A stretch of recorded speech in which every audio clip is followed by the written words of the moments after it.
Hey everybody.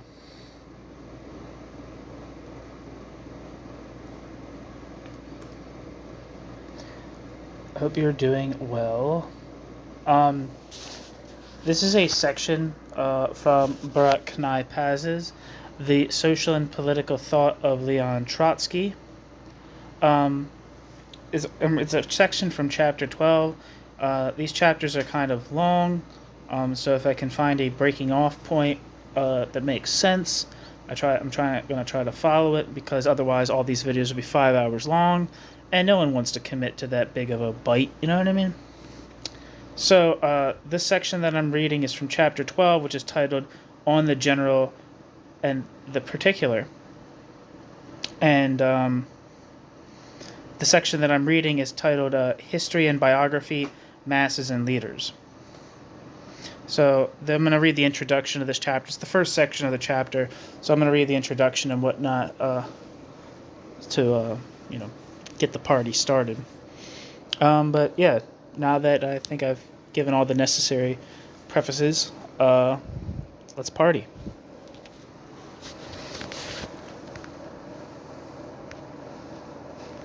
Chapter 12, on the general and the particular. Quote, "The feeling of the supremacy of the general over the particular, of law over fact, of theory over personal experience, took root in my mind at an early age and gained increasing strength as the years advanced." End quote. Trotsky, My Life.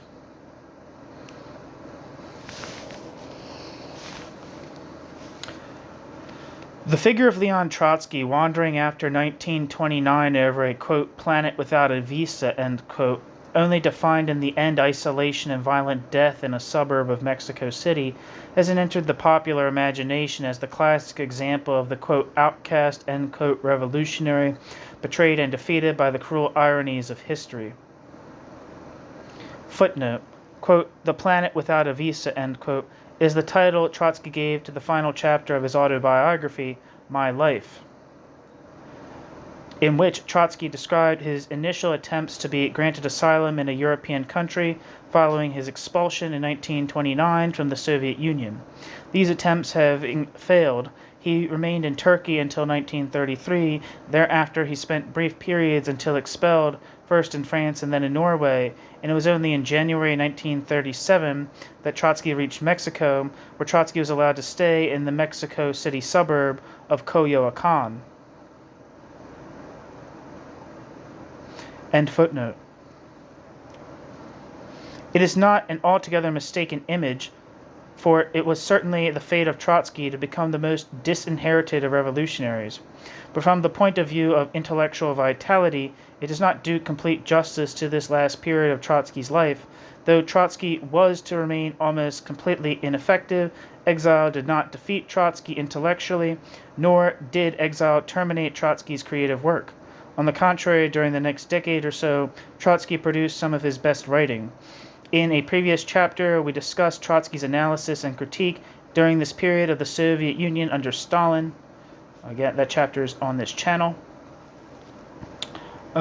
Beyond this, however, Trotsky directed his energies towards a concerted, even if not systematic, reevaluation of that historical enterprise in which he had played so direct a role. The result in particular was the book, The History of the Russian Revolution, which, with all the history of the Russian Revolution's faults and limitations, remains and probably will always remain one of the great works of the art of historical writing. Moreover, it was during this period that Trotsky tried to deal with the obvious and persistent, but from a Marxist uncomfortable issue concerning the role of the individual and the importance of personal factors in historical events. Thus Trotsky wrote biographies of Lenin and Stalin and what may be called a, quote, biography, end quote, of himself. Footnote. In 1924, Trotsky published a book of biographical sketches of Lenin. His work, although not belonging to the post-1929, although not belonging to the post-1929 period, will be discussed in this chapter together with Trotsky's other biographical writings. End footnote.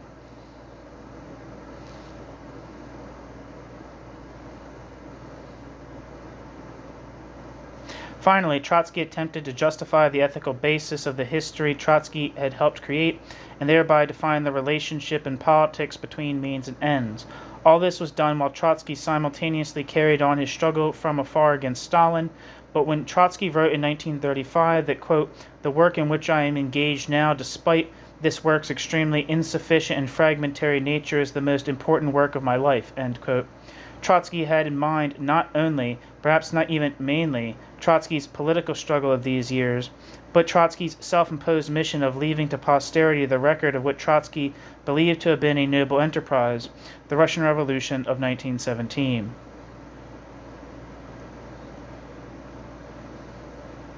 Trotsky's historical and biographical writings, as well as Trotsky's essays on political morality, may all be seen to revolve around the theme of the relationship between the general and the particular, the universal and the unique. It seems appropriate, therefore, to discuss in conjunction with these writings, and so within the framework of the same chapter, two other subjects which do not belong to the post-1929 period only, but which bring out particularly sharply Trotsky's attitude to the theme. The one concerns the, quote, Jewish question, end quote, to which Trotsky paid marginal attention until the 1930s, but which thereafter, in the light of its renewed urgency, forced itself upon him.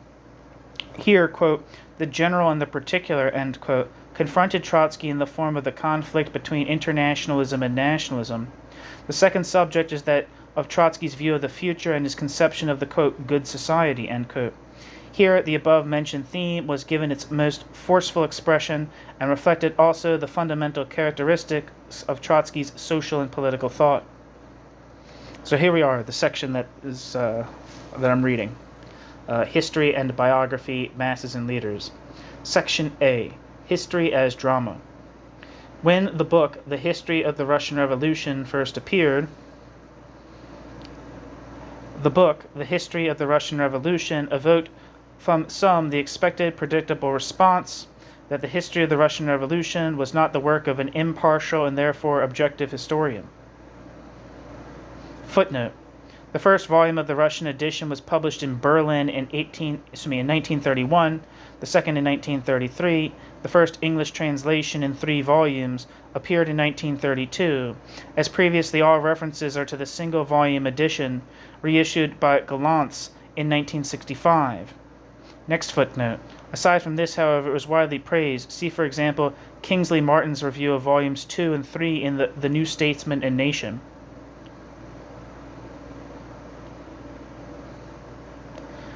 End footnote.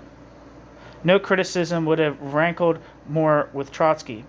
In the preface to the work as a whole, and in the introduction to its second and third volumes, he had already declared his disdain for the, quote, so-called historian's, quote, impartiality, end quote, which in Trotsky's view was a fiction piously resorted to by those who either had no method by which to explain historical events or merely sought to conceal or detract from their own partialities.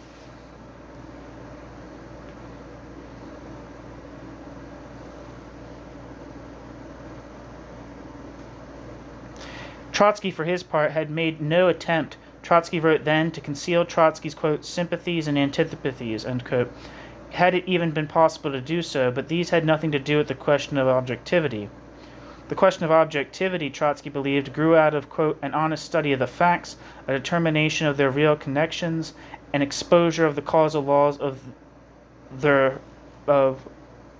facts movement, end quote.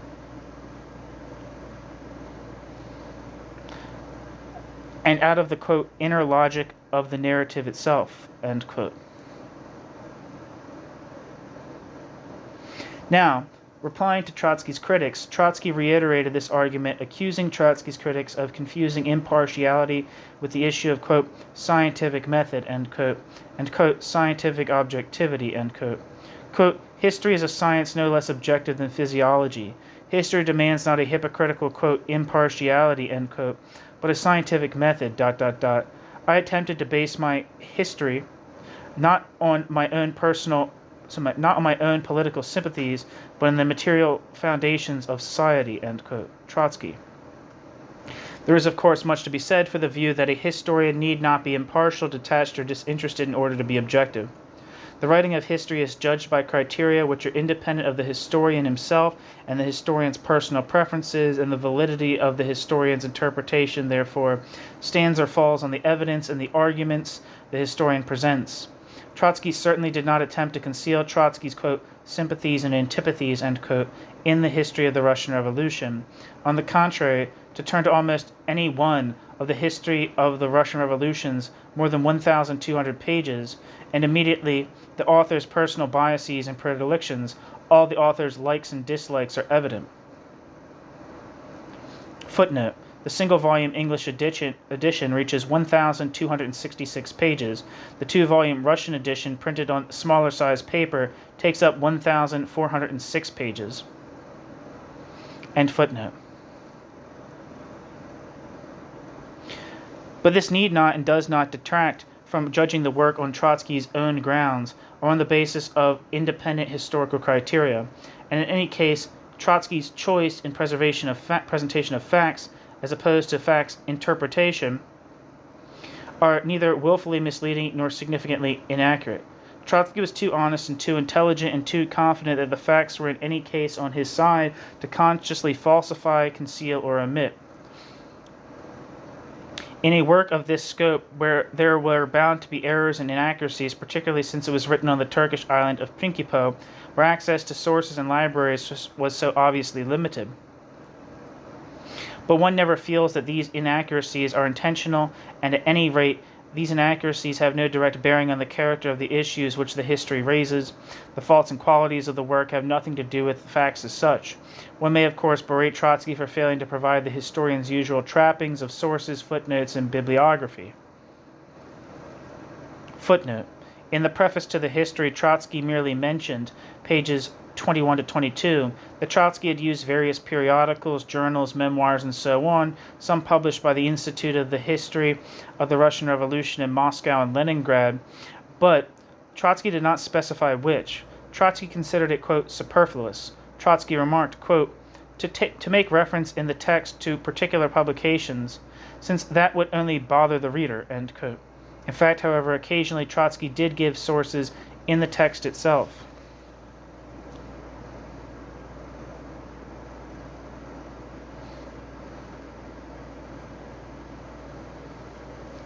End footnote.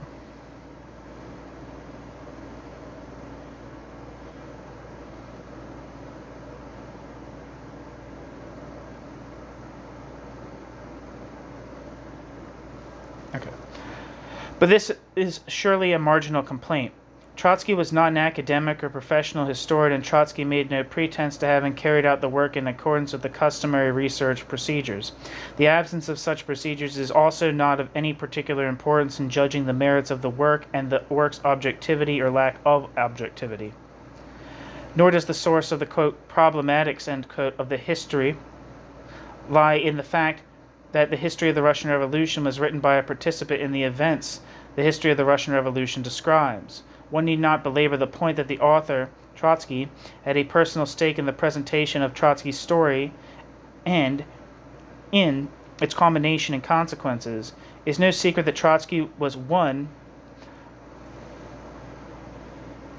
of its leading architects, or, quote, instruments, end quote, as Trotsky himself would have preferred to call it.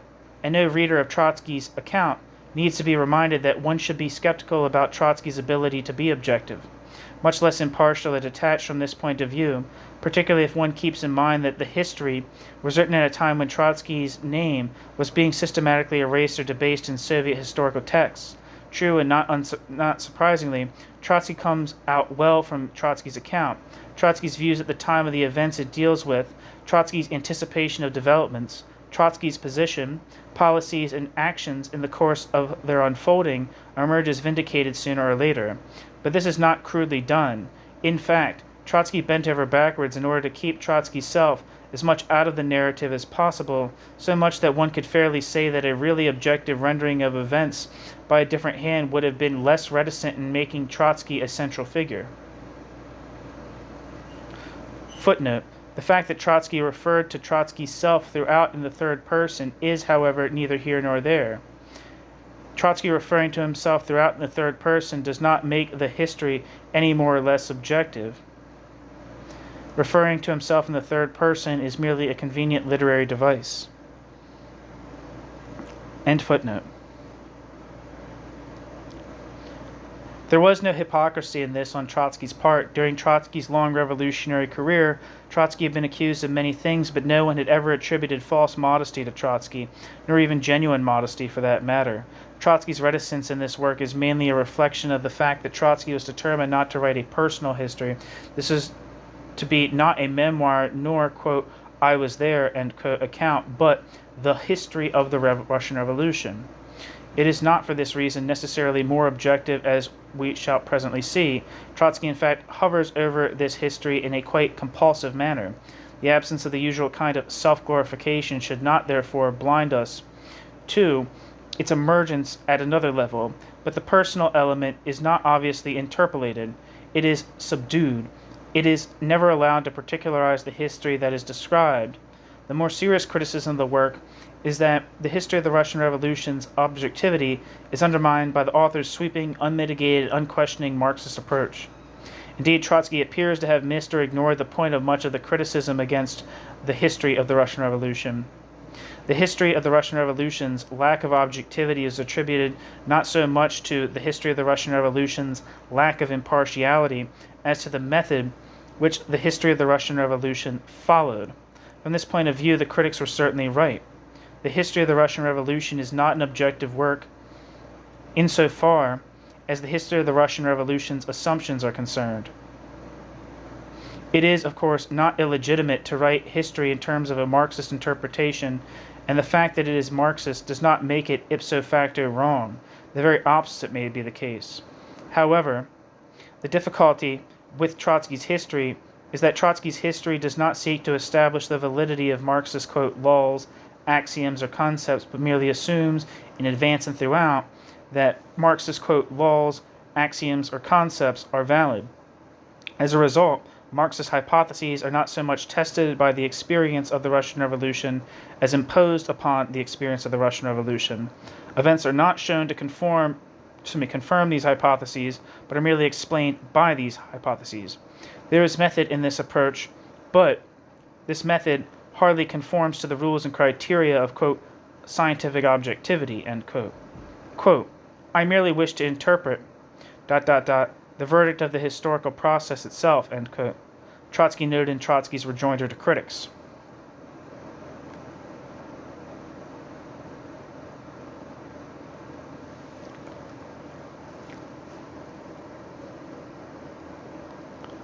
Indeed, but the, quote, verdict, end quote, is clearly predetermined from the very outset and is claimed to be incontrovertible, no matter how uncertain the stages leading to the verdict may appear to be. In a sense, the history of the Russian Revolution is a study in teleology, and Trotsky himself, in Trotsky's preface to the work, admitted as such, quote, a historical work only then completely fulfills that historical work's mission when events unfold in that historical work's pages in events' full natural necessity, end quote. And later in the work, Trotsky was even more forthright, quote, the present author has been true to objectivity in the degree that his book actually reveals the inevitability of the October Revolution and the cause of the October Revolution's victory, end quote. Trotsky. Objectivity is therefore identified with inevitability, and since the goal of history is immanent in the events themselves, it is the historian's task to reveal the, quote, natural laws, of the historical process itself, end quote. In fact, however, Trotsky did not so much reveal these laws as simply assert these laws. But all this is fairly obvious to anyone who reads the history of the Russian Revolution, and it would be merely tedious to harp on the issue of Marxist bias. Moreover, however valid this criticism, it does not turn the work into yet another exercise in Marxist or Bolshevik hagiography. Despite all his theoretical preconceptions, Trotsky wears his Marxism lightly. Trotsky's Marxism permeates the work, but Trotsky's Marxism does not inundate the work. Trotsky's Marxism governs the interpretation of events, but Trotsky's Marxism does not detract from the events themselves. Trotsky neither preaches nor moralizes, and only seldom does Trotsky stop to lecture the reader on the finer points of Marxist dialectics. It is difficult to believe that the author of the history is the same writer who some years later would so dryly and unimaginatively pontificate on the virtues of, quote, dialectical materialism, end quote.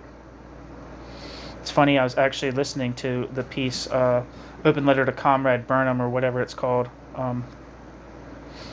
where he does precisely this. Where am I? Back to the text. It is difficult to believe that the author of the history is the same writer who some years later would so dryly and unimaginatively pontificate on the virtues of, quote, dialectical materialism, end quote. One is, of course, always aware that this is a history written by a Marxist, but once accepting all that this entails, one can read on without allowing this to spoil the story itself or the flow of the story. Let us therefore admit that while Trotsky did not write a, quote, scientific history, end quote, whatever that may mean, neither did Trotsky compose a crude piece of political propaganda. Let us further admit, however, that whatever our reservations about its unverified theoretical assumptions, the history of the Russian Revolution is a work of great force and originality from which those assumptions do not detract.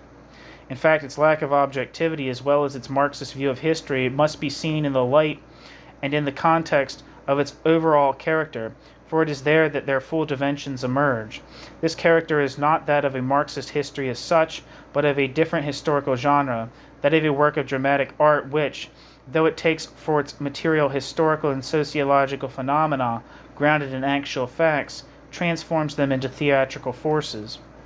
Trotsky would not have agreed with this formulation, for Trotsky claimed that there were affinities between the history of the Russian Revolution's artistic qualities and the history of the Russian Revolution's Marxist or, quote, scientific, as Trotsky interchangeably called it, viewpoint.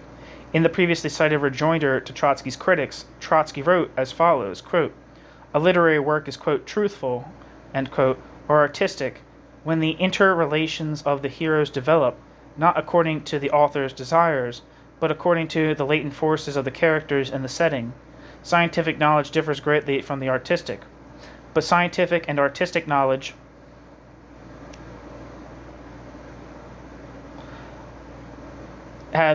also have some traits in common, defined by the dependence of the description of the one on the thing, defined by the dependence of the description on the thing described.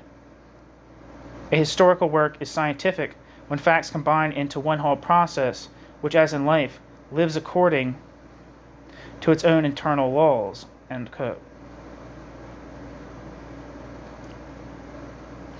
But whatever the relationship between art and science, we shall argue in what follows that the two clash.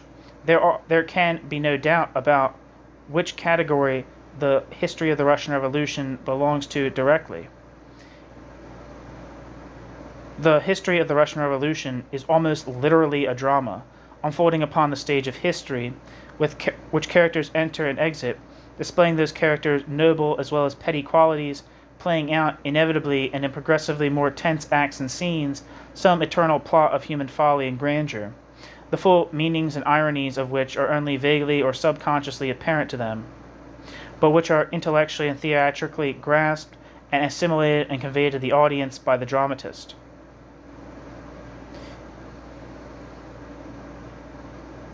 Trotsky, too, was once a character or perhaps an actor in the original unrehearsed enactment of the drama, and therefore Trotsky's conceptual grasp of the conscious and unconscious forces at play is reinforced by an experienced sensitivity for both the mundane and epic manner in which these forces first emerged in time and place. To look at the history of the Russian Revolution as a work of dramatic literature is to see the source both of the history of the Russian Revolution's merits and faults, and to do so in a way different from what would emerge if one were to concentrate on the history of the Russian Revolution as simply an example of Marxist political history. Consider the question of the lack of objectivity. In a work of art, this is both unavoidable and perhaps intrinsically desirable. Since art is not documentation, and since the power of an artistic work, in part at least, depends on the individual manner in which an artist grasps reality, It is precisely this obsession with a particular point of view, or fascination with some element in human nature and behavior, which animates much of art, not least drama. It is this also which at once so enraptures the spectator and enrages the spectator, enraptures because it pervades a consistent way of looking at the world which may never before have occurred to the spectator, and which reveals some truth.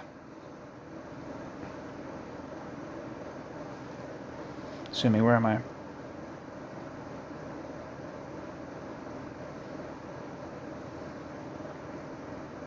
Where the hell am I? Sorry, I had to...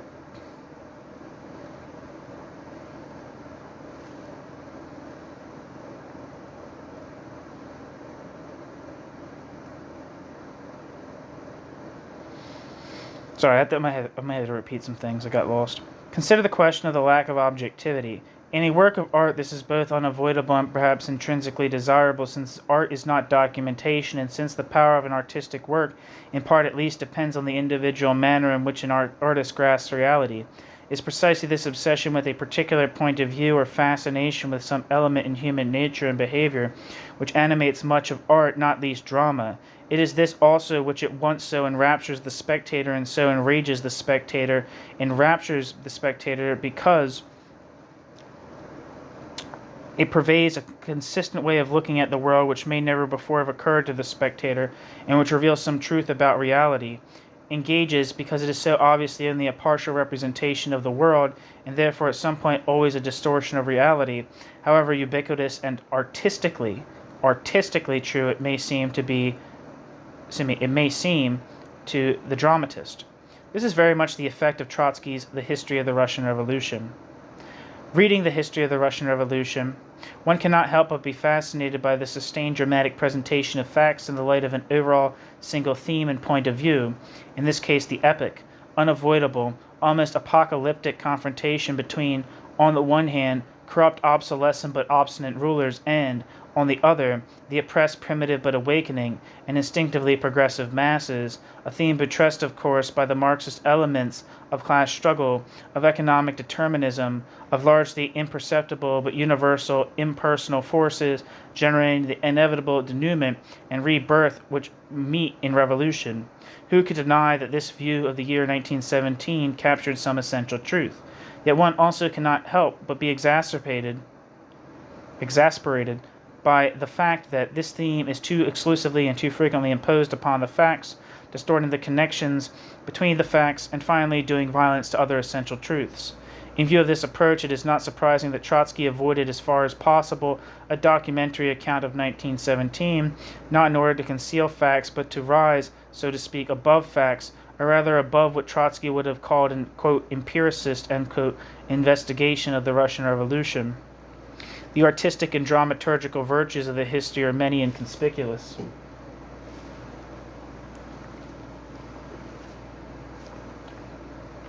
No reader can fail to notice, for instance, its qualities of language, its elegance of style, the smooth and accelerating flow of the narrative, images, metaphors, striking phrases, analogies, and descriptions abound in the work. There is, it seems, an almost uncanny correspondence between the story itself and the manner in which the story is told, colorfully, sometimes poignantly, always vitally, without, however, spilling over into florid, exaggerated strokes, and without degenerating into either glibness or sententiousness. The movement and the momentum of events are sustained by avoiding a dry recitation of facts and by concentrating instead on a descriptive evocation of the events themselves.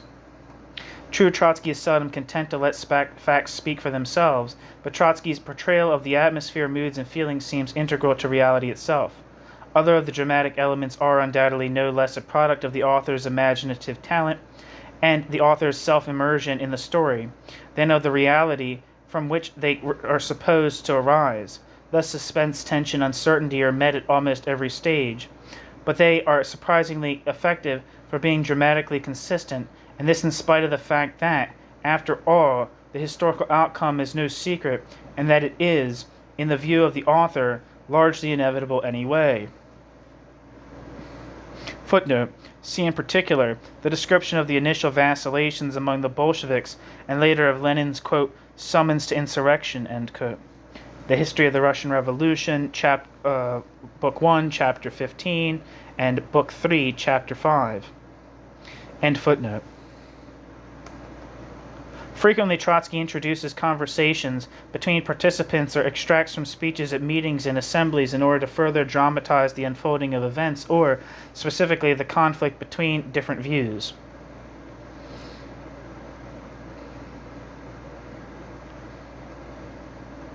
Trotsky switches to and fro, from the streets to the inner chambers of government or opposition parties, from the tumultuous masses to the behind-the-scenes going-ons.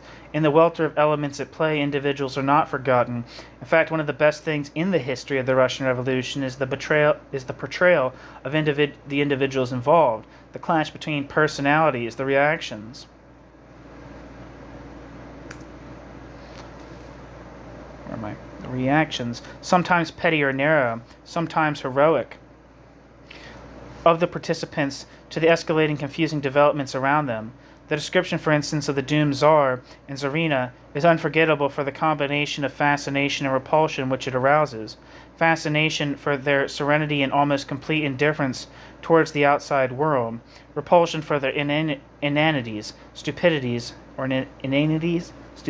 and total scorn and complacency towards their subjects. And the power of the debauched Rasputin over the Tsarina, in particular, is given extra significance by setting it not only within a personal context, but in that of the whole climate of aristocratic decay and emptiness. Throughout, finally, there are analyses of the concrete issues involved at each stage of the account, of the alternatives available to the figures at the center of the drama, and of the wisdom of the decisions taken without these analyses intruding upon the pace of the narrative and without their becoming mere theorizing. Rather, they are like a linking commentary between acts provided by a narrator on stage, turning periodically to the audience. Above all, however, the dramatic character of the history of the Russian Revolution is brought out through the presence, now in the background, now in the forefront, of the Russian masses, the peasants and workers, engulfed in and engulfing the course of historical events. Sometimes inchoate and faceless, always volatile and threatening, they move across the history of the Russian Revolution's pages as the demiurgic force behind the revolution. The masses are the real heroes of the drama, and since, in the dramatist's view, their role has often remained unsung, Trotsky takes it upon himself to give them their rightful place in the center of the stage, even when, ostensibly, is occupied by individual better-known figures. In the preface to the work, Trotsky makes this aim clear, quote, "The most indubitable feature of a revolution is the direct interference of the masses in historic events. In ordinary times, the state, be it monarchical or democratic, elevates itself above the nation, and history is made by specialists in that line of business, kings, ministers, bureaucrats, parliamentarians, journalists. But at those crucial moments when the old order becomes no longer endurable to the masses break over the barriers excluding the masses from the political arena, sweeping aside their traditional representatives, and create by their own interference the initial groundwork for a new regime. Whether this is good or bad, we leave to the judgment of moralists. We ourselves will take the facts as they are given by the objective course of development." The history of a revolution is for us, first of all, a history of the forcible entrance of the masses into the realm of rulership over the masses' own destiny. The history of a revolution is for us, first of all, a history of the forcible entrance of the masses into the realm of rulership over the masses' own destiny. End quote. Trotsky.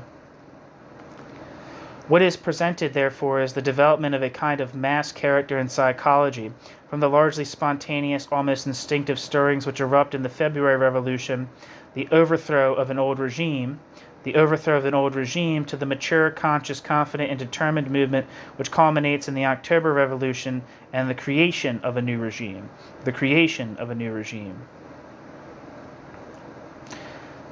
Quote, "The masses," end quote, Trotsky adds in Trotsky's preface, quote, "go into a revolution not with a prepared plan of social reconstruction, with a sharp feeling that the masses cannot endure the old regime, ... The fundamental political process of the revolution ... consists in the gradual comprehension by a class of the problems arising from the social crisis, the active orientation of the masses by a method of successive approximations." End quote. In The History of the Russian Revolution, Trotsky treats the masses as a collective dramatis personae, with feelings, moods, moments of fear, and moments of elation, not unlike a single character, groping his way in the midst of the confusion and turbulence towards a clear, quote, comprehension of his, quote, destiny, and thereby also determining his, quote, destiny. They are not a chorus commenting from the side, ironically and ominously, upon the follies of rulers and leaders, but an independent force acting upon both. True, they are not always, especially in the early stages, aware of the significance of what they do, nor do they always rise above the passions of the moment, and in such cases it is again the dramatist who, in arranging the dramatist's material, conveys to the audience greater clarity and purpose than the facts themselves reveal. But consciousness cannot, in Trotsky's view, but be expected to lag behind events, and it is, after all, the dramatist's prerogative to telescope the two together. As a work of dramatic art, therefore, the history of the Russian Revolution is truly a tour de force, amongst the outstanding examples of this genre of historical writing. It is as such also that it succeeds in giving sense, if not resolving, some of the central enigmas of history in general, of the history of revolution in particular. Thus, for instance, Trotsky continuously confronts the problem of the personal element as against the social, the accidental as against the pre-designed, and in terms of drama, manages to convince, not by theorizing on the relative importance of each, but by relating the one to the other. The, quote, great moving forces of history, end quote, Trotsky notes, quote, are super-personal in character, end quote. But the, quote, great moving forces of history, end quote, operate through people, end quote, and indeed throughout the work. Whenever Trotsky illustrates this through dramatic description, the relationship between the personal and impersonal seems nearly self-evident, so much so, in fact, that another of Trotsky's observations on this relationship has the ring of truth. Rejecting speculations about the, quote, ifs and the, quote, might have beens, end quote, of personalities in history, Trotsky writes, quote, we do not at all pretend to deny the significance of the personal in the mechanics of the historical process, nor the significance in the personal of the accidental. We only demand that a historical personality, with all that historical personality's peculiarities, should not be taken as a bare list of psychological traits, but as a living reality grown out of definite social conditions and reacting upon definite social conditions, as a rose does not lose that rose's fragrance because the natural scientist points out upon what ingredients of soil and atmosphere it is nourished, and so an exposure of the social roots of a personality does not remove from the personality either the personality's aroma or the personality's foul smell, end quote. Trotsky.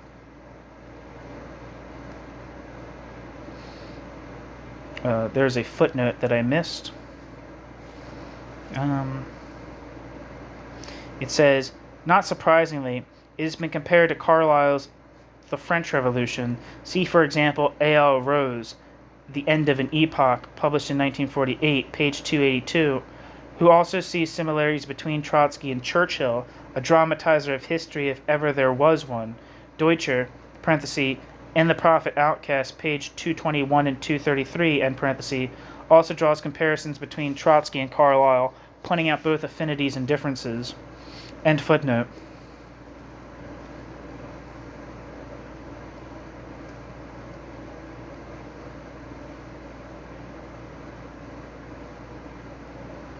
So where am I?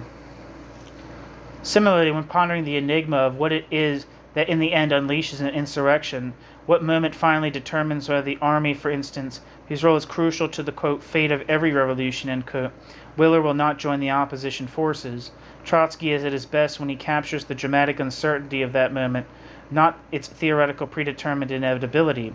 Trotsky gives a memorable description of such a moment as it emerges when an army unit is confronted by a rebelling crowd. Quote, The critical hour of contact between the pushing crowd and soldiers who bar their way has its critical minute.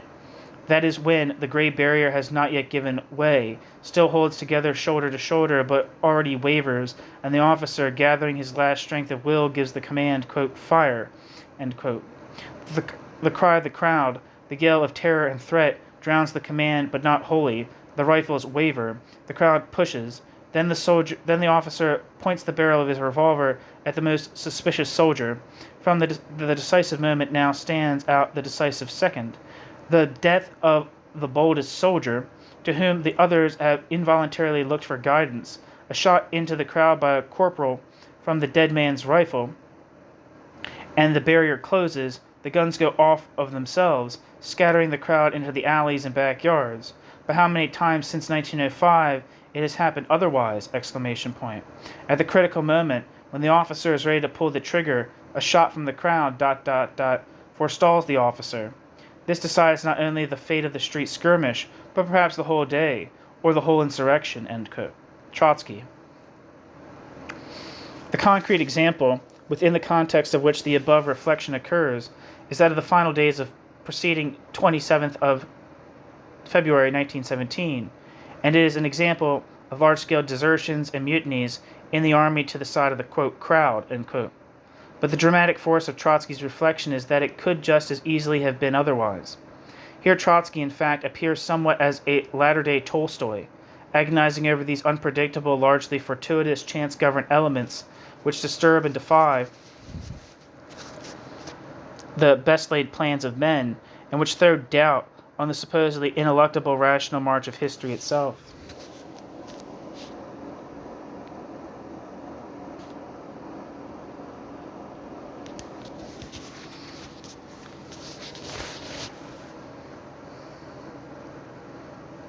Footnote. On Tolstoy's struggle to comprehend history, see Isaiah Berlin, The Hedgehog and the Fox. End footnote. Yet his comparison between Trotsky and Tolstoy can only be a superficial and fleeting comparison.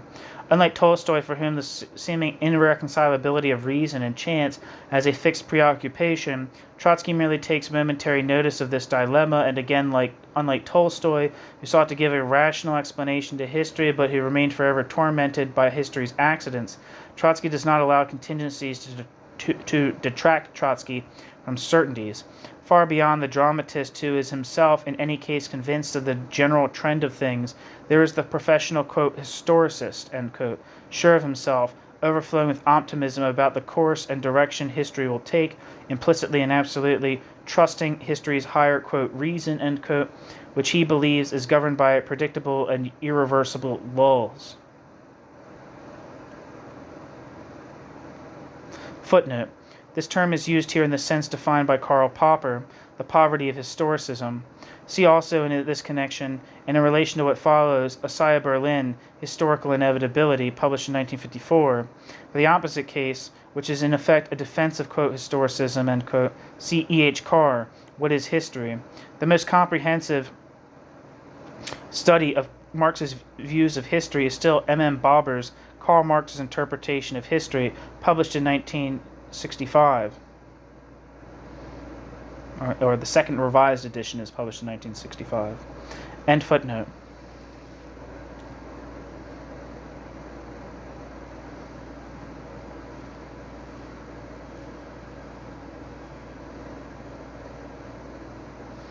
We have emphasized Trotsky's dramatic approach to the writing of history, but this, the overall character of the history of the Russian Revolution, must be seen in conjuncture with its other aspects. Had Trotsky chosen to pursue this dramatic approach only, it would have been possible to judge the work at an artistic level alone, at which it is an undoubted success, and to make allowances accordingly for its overall thematic unity. Trotsky, however, saw also, and from the point of view of conscious intention, as opposed to stylistic and literary temperament, above all to write a treatise on history itself and on sociology. The moment, however, that the dramatist in Trotsky turns into a, quote, historiologist, end quote, or sociologist, the moment that dramatic artifices and devices are made to seem to exist in reality itself, the virtues of the history of the Russian Revolution abruptly change into the history of the Russian Revolution's faults. What was dramatically legitimate and convincing becomes historically and sociologically merely arbitrary. Thematic unity becomes dogmatic uniformity. A perhaps marginal, though telling example of this is the moralistic treatment of individuals. In drama, as in literature in general, the division of protagonists into heroes and villains, so long as it does not degenerate into stereotyping, is not only legitimate but perhaps artistically expedient, insofar as it brings into relief conflicts between good and evil, as these are conceived by the dramatist. But what is the point of this in a work of history? What is gained by consistently presenting all those who did not share Bolshevik convictions, more narrowly even Lenin's convictions, since, as Trotsky emphasizes, not all the Bolsheviks were at first prepared to carry out the eventual insurrection, as wicked, selfish, obstinate, and governed by narrow class interest. Thus not only the Tsar and his ministers, but the liberals and the socialist revolutionaries, the Mensheviks, and all the, quote, compromisers, end quote, are portrayed as totally blind, ignorant men unable to grasp the inevitable, quote, process, end quote, of history. It is in this disparaging, almost vindictive mood that Trotsky recalls Trotsky's celebrated statement made after the October seizure of power, shouted at Martov, but intended for all those who still doubted the wisdom of what had been done. Quote, "You are pitiful, isolated individuals. You are bankrupts. Your role is played out. Go where you belong from now on, into the rubbish can of history," end quote.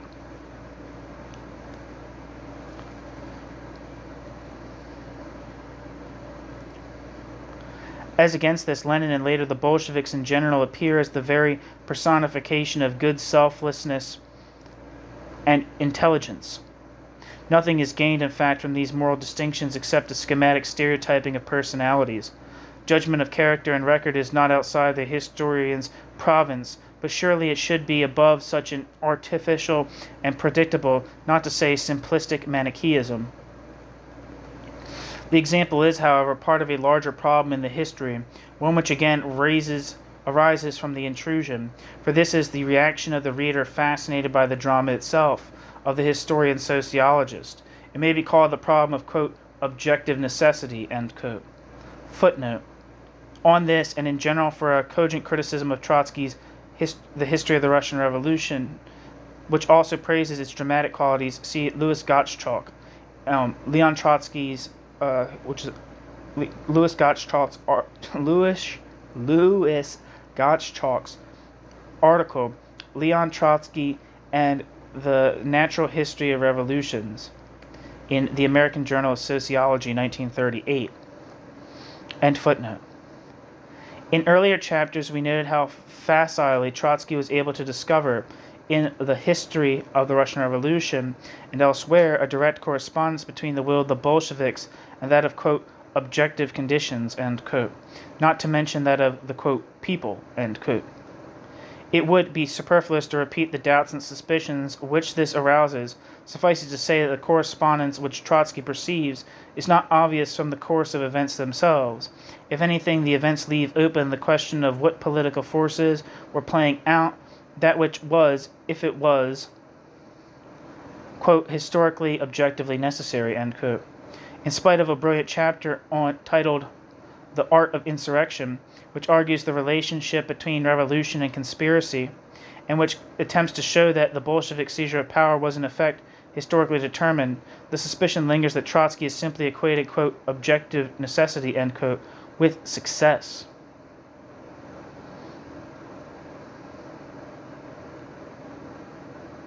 And, where am I?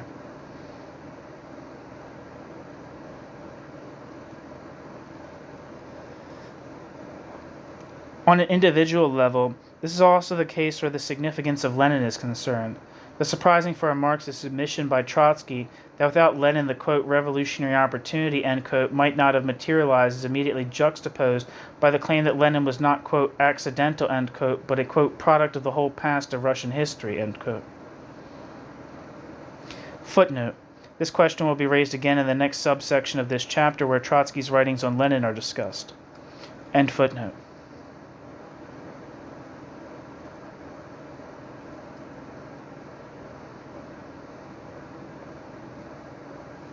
It emerges, therefore, that although Lenin was indispensable, Lenin was also inevitable.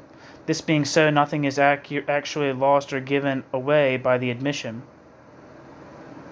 Footnote. Deutscher, in The Prophet Outcast, pages 241 to 51, castigates Trotsky at length, though in a manner of a teacher gently admonishing a wayward pupil, for Trotsky's, quote, startling conclusion, end quote, about the indispensability of Lenin, and gives it the dimension of a heresy. This is in keeping with Deutscher's own determinism in Deutscher's biography of Trotsky, as in Deutscher's biography of Stalin, which refuses to countenance the critical significance of personal factors. But in any case, Deutscher seems to have missed the point completely, since Trotsky's admission was not quite what it seemed. End footnote. But one is left wondering how far hereto inevitability, necessity, and so on are not simply post facto rationalizations, ideological conclusions drawn from end results. As we have seen throughout this study, Trotsky's infatuation with Lenin and with Bolshevism, which began in 1917, was soon to become the source of subsequent political and theoretical dilemmas, none of which can he be said to have ultimately resolved.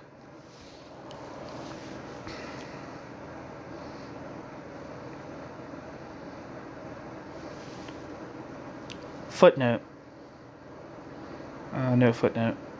Never mind. Nothing so failed Trotsky as the Bolshevik success itself. And the history of the Russian Revolution, when the history of the Russian Revolution deals with the success half self-consciously, becomes an exercise in impassioned but transparent apologetics. There is therefore a tension, if not a conflict, in the history of the Russian Revolution between, on the one hand, the freedom afforded by art, and on the other, the demands made by history and sociology, and what succeeds at one level often fails at the other.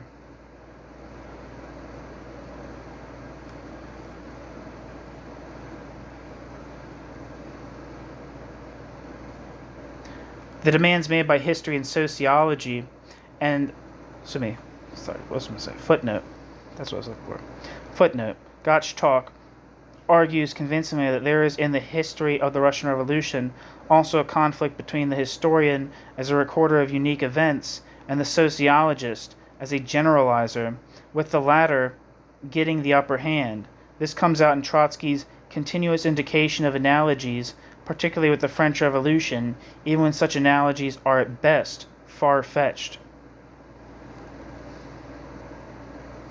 End footnote. That is not invariably so. That this is not invariably so is due to the fact that as a historian and sociologist, Trotsky is also capable of acute observations. Thus, for instance, Trotsky's reflections on changes in mass moods provide insights into the psychology of mass behavior under prolonged stress.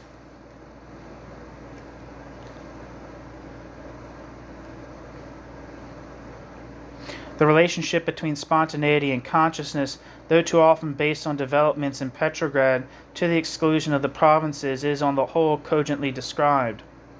And when his theoretical analysis concentrates on the peculiarities of Russian society, on the anomalies, contradictions, and non-uniformities of the social and political structure, is of the highest order of sociological observation.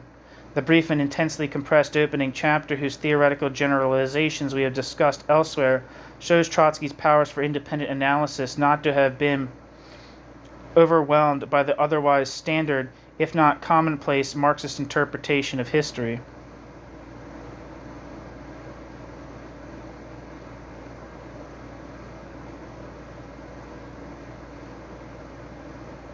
There's a footnote I missed. It says, in this connection, see the observations by Fred Weinstein, Trotsky, and the sociological dimension, an analysis of social action. End footnote.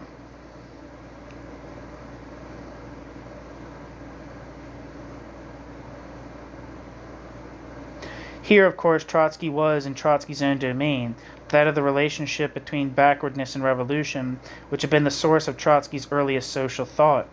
Nevertheless, the history of the Russian Revolution is above all a work of literature.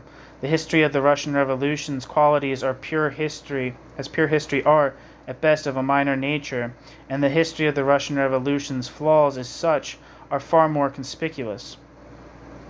The history of the Russian Revolution's power is an imaginative one, and it would be no exaggeration to say that, in a sense, it can be best enjoyed when read as one would read a work of fiction, suspending somewhat one's belief but allowing oneself to be carried away by its evocation of scene, of atmosphere, and of drama. Footnote. Most critics of the history of the Russian Revolution have readily acknowledged its literary merits. See besides Gottschalk, see also Robert D. Worth, Leon Trotsky, writer and historian, Journal of Modern History, March 1948, and Bertram D. Wolf's Leon Trotsky as Historian in the Slavic Review. End footnote. It is in this sense, too, perhaps, that one can see the point that Edmund Wilson has called, quote, Trotsky's, quote, identification of history with himself, end quote.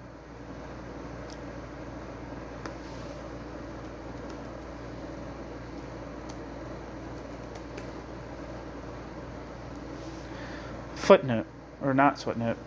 Edmund Wilson,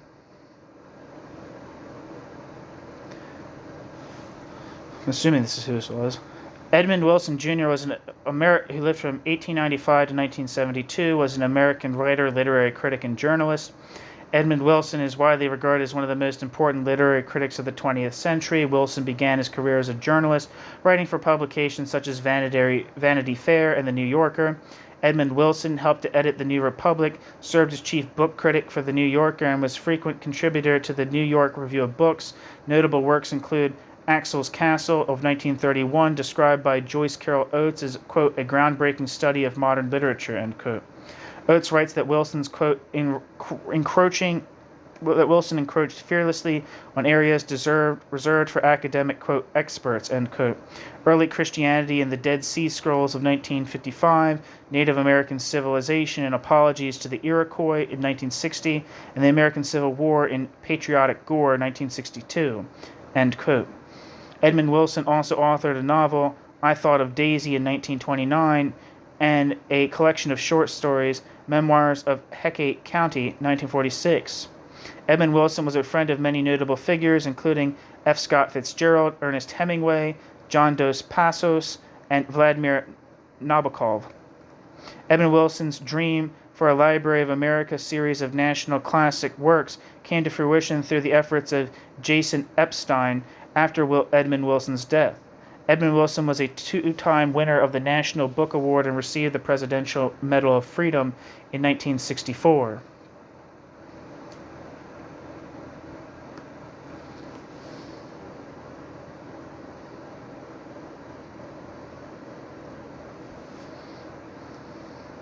So that's who Edmund Wilson is. So let me repeat that sentence. It is in this sense, too, perhaps, that one can see the point of what Edmund Wilson called Trotsky's, quote, identification of history with himself, end quote.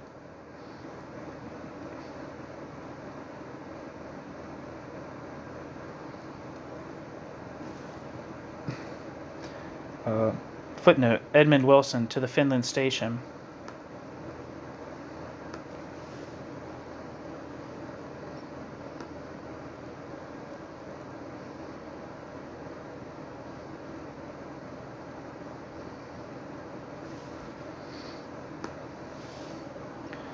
According to Wikipedia, To the Finland Station, A Study in the Writing and Acting of History, 1940, is a book by American critic and historian Edmund Wilson. The work presents the history of revolutionary thought and the birth of socialism from the French Revolution through the collaboration of Marx and Engels to the arrival of Lenin at the Finlyansky rail terminal in St. Petersburg in 1917.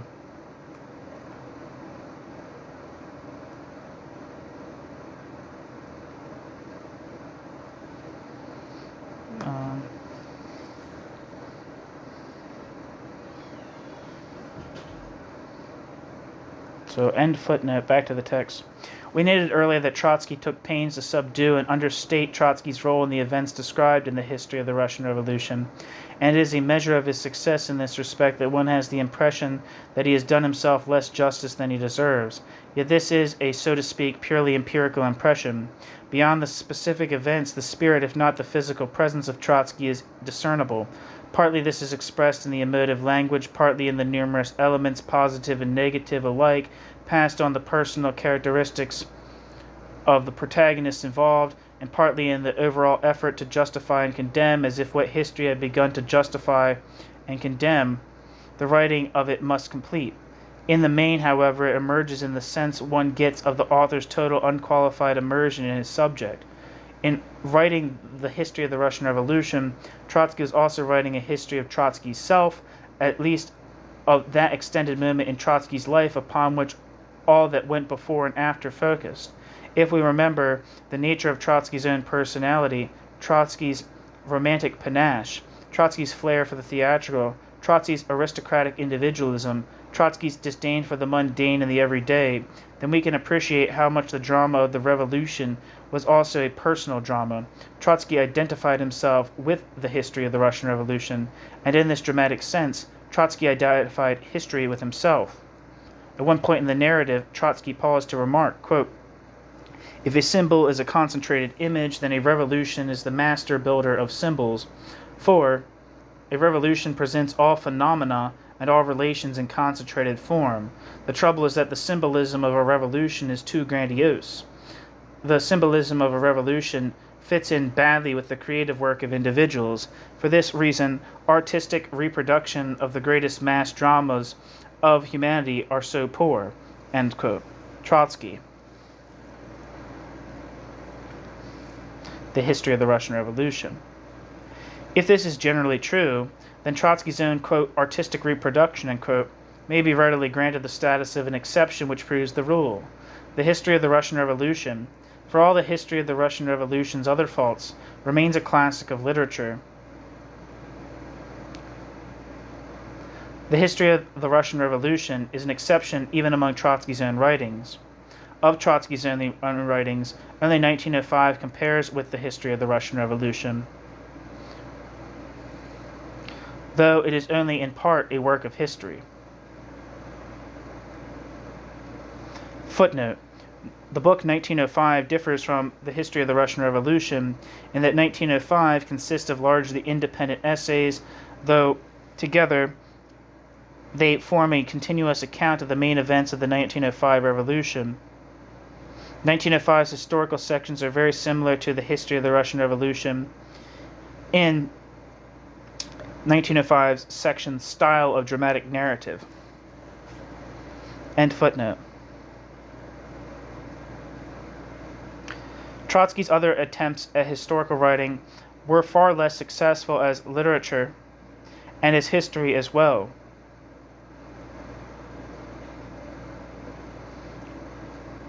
Footnote.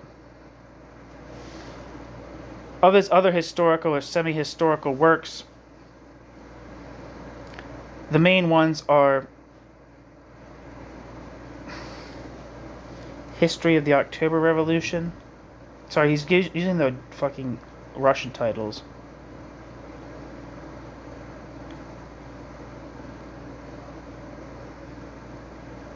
I think it's the History of the Russian Revolution and The Lessons of October. These works are, however, more in the nature of historical, political tracts than histories. Trotsky's many writings after 1929, in which Trotsky attempted to expose Stalin's historical, quote, falsifications, end quote, can hardly be considered works of history. However, justified by the circumstances, they remain polemics. End footnote. But the reader of Trotsky's vast oeuvre, I don't know how to say that, oeuvre, will have noticed that there is hardly a work in it. It's probably oeuvre. There's hardly a work in it and hardly an idea which is not partly marked by the same dramatic element which emerged so prominently in the history. Le style est l'homme même, and the style is, quote, le style est l'homme même, end quote, and the style is recognizable in the thought of the man as well.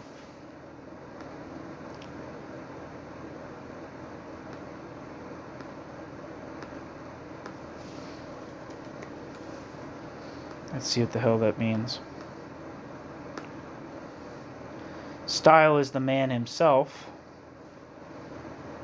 And while we're at it, let's look at uv means.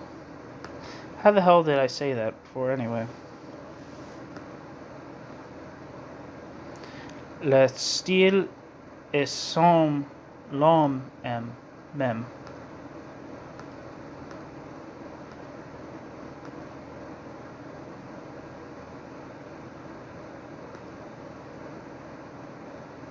Is that, am I pronouncing wrong? Is it Le style est l'homme même,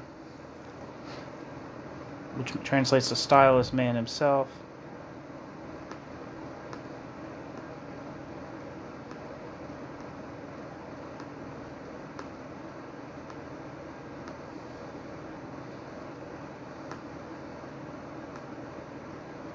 Ev is how you say it. Ev. But the reader of Trotsky's vast oeuvre will have noticed that there is hardly a work in it, and hardly an idea, which is not partly marked by the same dramatic element which emerged so prominently in the history of the Russian Revolution. Quote, le style est l'homme même. And the end quote, the quote, le style est l'homme même. End quote. And the style is recognizable in the thought of the man as well.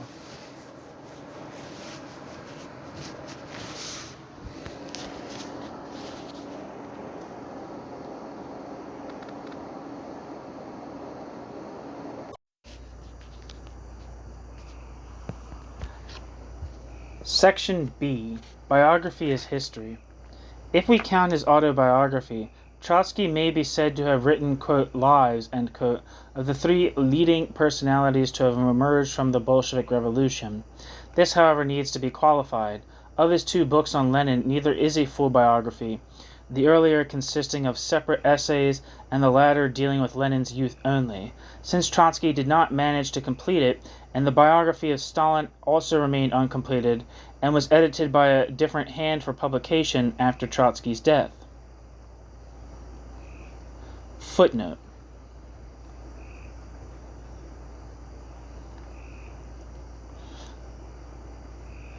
The first book on Lenin contains, as appendices, a number of articles on Lenin originally published elsewhere. References to these will be provided below. The first English translation of this work, under the title Lenin, appeared in London 1925. A more recent translation, by Tamara Deutscher, is On Lenin, Notes Towards a Biography, published in London 1971, which includes some additional articles not included in the Russian original. Next footnote. The Young Lenin, translated by Max Eastman, published in London 1972, and for a long time, this work was available only in a French edition, Vie de Lénine, Jeunesse, published in Paris 1936, translated by Maurice Paris-Jeannin, reissued as La Jeunesse de Lénine in 1970. The Trotsky archives contain the English translation and various clippings and notes which Trotsky had presumably prepared for subsequent volumes. All subsequent references are to the 1972 edition. Next footnote, Stalin, An Appraisal of the Man and His Influence, edited and translated by Charles Malmuth, New York and London, published in New York and London, 1941. This edition already referred to actually first appeared only in 1946, the publisher having decided following Pearl Harbor and obviously out of defense to America's war alliance with the Soviet Union to postpone distribution. There have been some complaints about the liberties Malamuth, is it Malmuth or Malamuth? Did I say it wrong the first time? Yeah, I said it wrong the first time. It's Malamuth. There have been some complaints about the liberties Malamuth took in editing the text. In what follows, however, references to his interpolations are given only where they prove to be absolutely justified on the basis of the Russian text deposited in the archives. Trotsky was still working on this biography when he was assassinated. End footnote. Moreover, Trotsky's own autobiography stops at 1929, excluding, therefore, almost the whole of the exile period. Footnote. My Life. Moya Zin. Zizn. I don't know. Zhizn. All references are, heretofore, to the original Berlin 1930 Russian edition, published in 2 volumes. The English translation, My Life, reissued in New York in 1960, has, however, been utilized. The autobiography ends with Trotsky's arrival in Turkey. End footnote. Nevertheless, even in this sometimes fragmentary form, the, quote, lives constitute a formidable feat of biographical literature and tell us a great deal not only about their subjects, but about Trotsky's general conception of personality and history. This latter is a topic we have touched upon previously in specific context. Here, therefore, we shall concentrate on abstracting its wider, more generalizing aspects.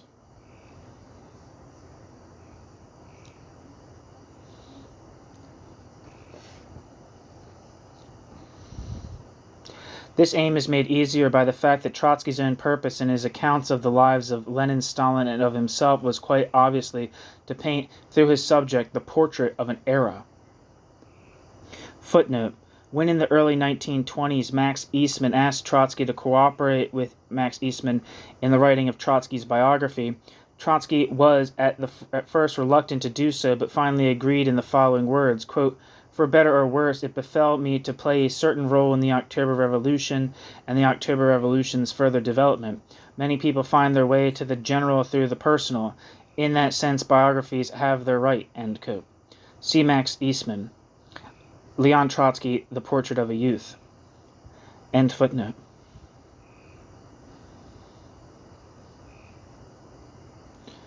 This should not be taken to mean that Trotsky exploited them merely as pretext for other interests. It is rather intended to point up the extent to which Trotsky considered the personal and the social as inseparable and mutually reflecting. In the biographies, as in Trotsky's The History of the Russian Revolution, Trotsky did not shirk the biographer's or the historian's duty to provide as much factual information about his subjects as was relevant and available. And he did so, generally, with a scrupulous attention to accuracy. But again, as in the history, Trotsky's main aim was an interpretive one, equally of the personalities involved and of the milieu in which they flourished. The result, as we shall see, was that through the lives of Lenin, Stalin, and himself, he presumed to trace the history of a period and of a society. This, of course, is not uncommon, and certainly not illegitimate in biographies. In the present case, however, the biographer chose to see his 3 subjects as embodying the whole of his history, as if all other types and actual figures were alien to it. Since the issue of Trotsky's own relationship to Lenin and Stalin and his view of his own position vis-a-vis others are central to the character of Trotsky's biographical writings, it is necessary to begin with some brief remarks about Trotsky's actual attitude to and relations with people around him.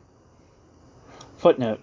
What follows draws freely from various biographical accounts and from reminiscences by some of Trotsky's contemporaries, Lunacharsky in particular. See A.V. Lunacharsky, something in Russian, Moscow, 1923. There is very little disagreement in this literature about the main characteristics of Trotsky's personality. End footnote. It would be an understatement to say that these attitudes and relations were problematical.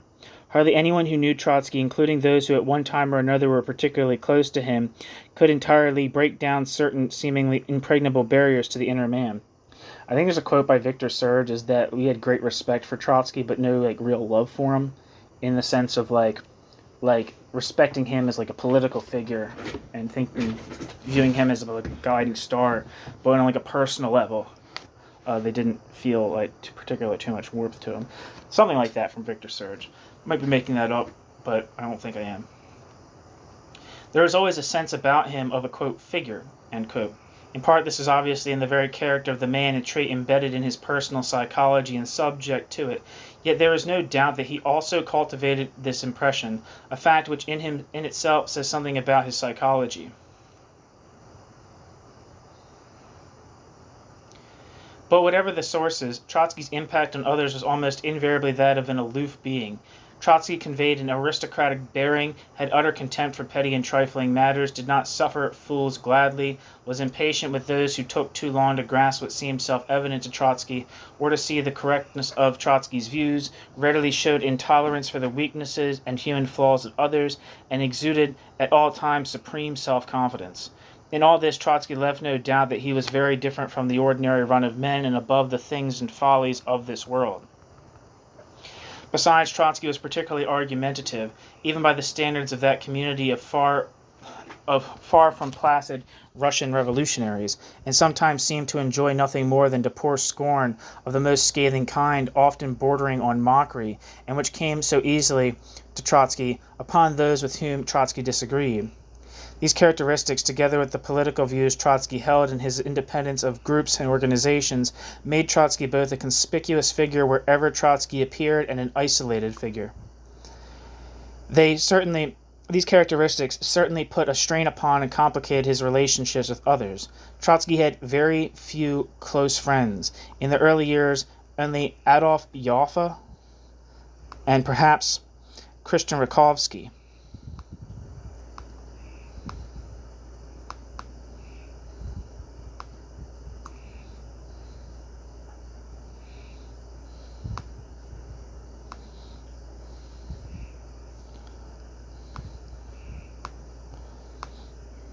I'm trying to look up Adolf Joffe, but my internet's not working.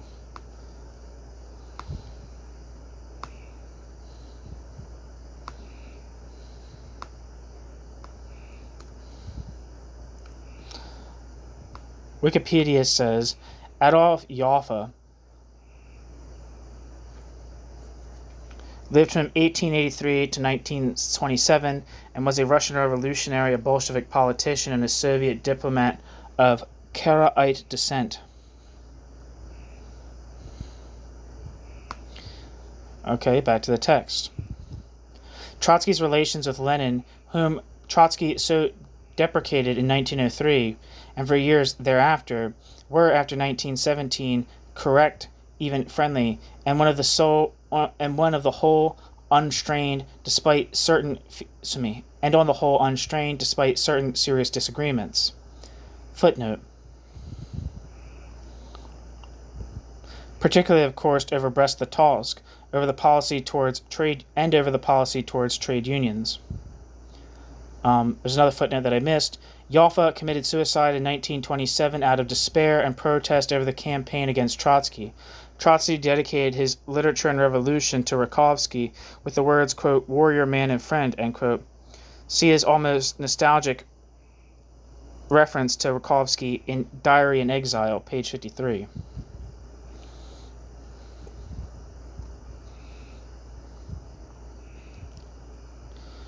End footnote. Lenin seems to have been the only man to whom Trotsky deferred and whom Trotsky considered superior to himself. There can be no doubt of the mutual admiration between Lenin and Trotsky, and of Lenin and Trotsky's capacity for cooperation and common understanding. Footnote. Lenin's opinion, expressed in his 1922 testament of Trotsky, quote, "the most able man in the present Central Committee," end quote, but with a, quote, "too far-reaching self-confidence and a disposition to be too much attracted by the purely administrative side of affairs," end quote, is well known. End footnote. But Trotsky later exaggerated the intensity of the relationship. From Lenin's point of view, at least, it does not appear to have extended beyond politics to personal friendship, much less to real affection. As for Trotsky's relations with Stalin, the less said, it seems, the better. There was an immediate and complete antipathy between the two men. During the years of exile, Trotsky appeared to have mellowed somewhat, or at any rate to have revealed more of his inner emotions.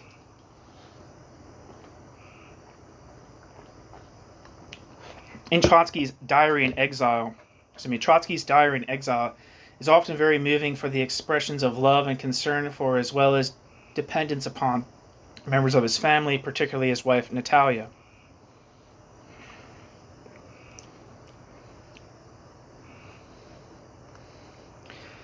The death of his children and many former comrades seems to have sometimes very nearly broken Trotsky's will to live.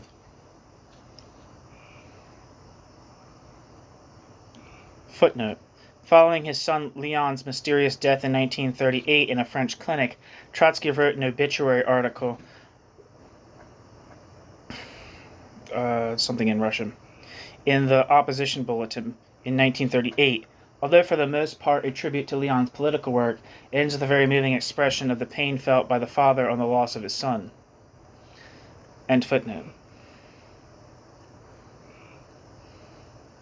But even during this difficult period, Trotsky remained overly proud and overly self-conscious in Trotsky's relations with political friends and followers. The role Trotsky was now playing out was very different from that of the, quote, man of destiny, end quote, of revolutionary days. But Trotsky still flaunted his sense of destiny, however tragic and sometimes pathetic this now appeared.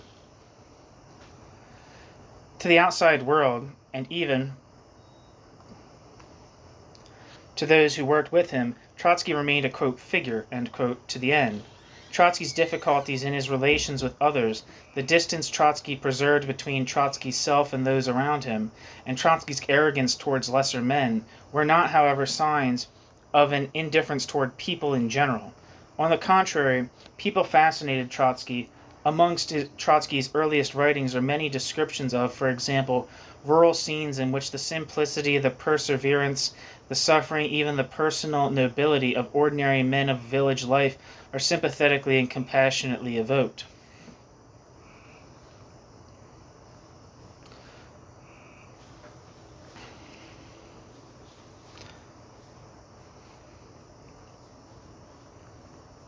But even more in the case of not so ordinary men. Trotsky's fascination with individuals is evident, whether as a result of Trotsky's own self-regard or out of sheer curiosity for political and other figures. Trotsky always enjoyed writing, quote, sketches, end quote, of personalities. A whole volume of Trotsky's works is taken up with such essays and articles, and a whole era of revolutionaries, in particular, emerges from its pages, amongst them Jaurès, Kautsky, Babel, Plekhanov, Martov, Rosa Luxemburg, and Karl Liebknecht.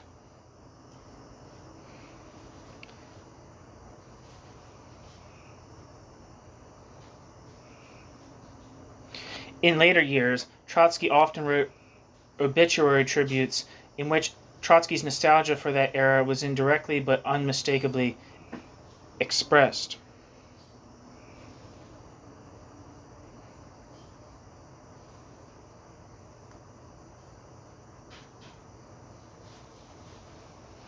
Footnote. See also Trotsky's analysis of Kautsky's and Engels' personality in, quote, Engels' letter to Kautsky, end quote. End footnote. Almost invariably these, quote, sketches, end quote, sought to discover the social in the personal and thereby also the historical dimension and significance of the personality. Like Trotsky himself, his subjects also became, quote, figures, end quote, some more, some less human, but all representing a certain way of life or thought or a social type. The result was generally a brilliant political portrait, but often too external, too one-sided, too, quote, rational, and in the end one feels not completely real. There is one other characteristic element in these portraitures. Although Trotsky could be magnanimous towards those with whom he disagreed, and could show respect for their qualities and rise above petty past disputes or quarrels, Trotsky could never quite distinguish between personal and political differences. As in his attack on Lenin in 1903-4, his political hates overflowed into a personal antagonism. This, too, it seems, was a result of Trotsky's, quote, total, undifferentiating conception of the individual personality. Footnote. This has been well noted by Deutscher in The Prophet Armed. End footnote. All these elements appear with ever greater force and significance in Trotsky's biographies of Lenin and Stalin and in Trotsky's autobiography. It would be sheer speculation, of course, to look in these works for direct reflections of Trotsky's own personal relationships, but the background we have sketched, particularly of Trotsky's figure-like self-regard and presence, and of Trotsky's grasp of persons as representing certain phenomena beyond their immediate selves, should help us to understand the peculiar qualities of his biographical writings. Let us examine each of these works separately, beginning with the autobiography. Footnote. It may be objected that an autobiography is not simply a biography of which the subject happens to be the author himself, but a work essentially different from biographies of others. This is certainly true, but the legitimacy of treating it here as a biographical work derives from Trotsky's own attitude to it. End footnote. Quote, all the more or less unusual episodes in my life, end quote, Trotsky wrote in the foreword to My Life, quote, are bound up with the revolutionary struggle and derive those unusual episodes' significance from the revolutionary struggle. This alone justifies the appearance of my autobiography. But from this same source flow many difficulties for the author. The facts of my personal life have proved to be so closely interwoven with the texture of historical events that it has been difficult to separate them. End quote. Trotsky.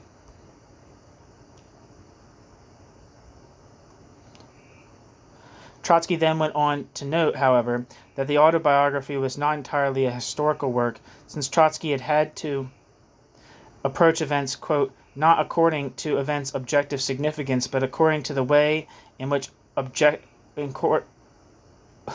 according to the way in which events are connected with the facts of my personal life, end quote. Nevertheless, to read My Life is to read the history of a period, and despite Trotsky's caveat, a correspondence is shown to exist between the history and the life. But the overlapping between the personal and the historical proceeds not only on the level of events. Quote, this is a book of polemics, end quote. Trotsky wrote in the same foreword, quote, this book reflects the dynamics of that social life which is built entirely on contradictions, end quote.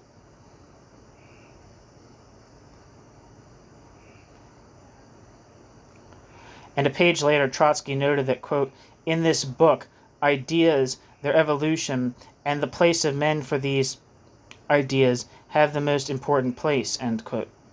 Indeed, nothing is so striking in the autobiography as the raising of, quote, contradictions, end quote, to the level of a clash of ideas, so that there is a thematic unity to the work, a thematic unity deriving from the confrontation of certain antithetical views of the world, a confrontation working itself out concretely in the persons of definite men, not the least amongst them, of course, Trotsky himself.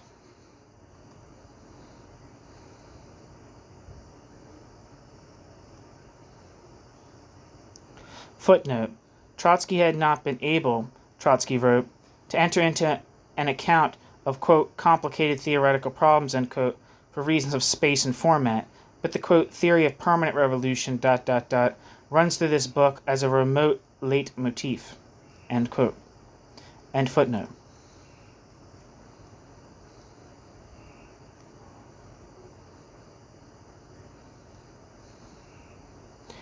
All this is not to say that My Life avoids details of a purely personal nature, or that Trotsky unfolded his life in a cold, detached manner, or that the relationship between the personal and the social and historical is presented in some mechanical, schematic sequence. On the contrary, some of its best chapters are those which deal with the author before he became involved in history, before, as Trotsky says, Trotsky passed, quote, through hidden channels from one world into the other, end quote, from childhood to adult life. Quote, mine was the grayish childhood of a lower middle-class family, spent in a village in an obscure corner where nature is wide and manners, views, and interests are pinched and narrow, end quote. Trotsky.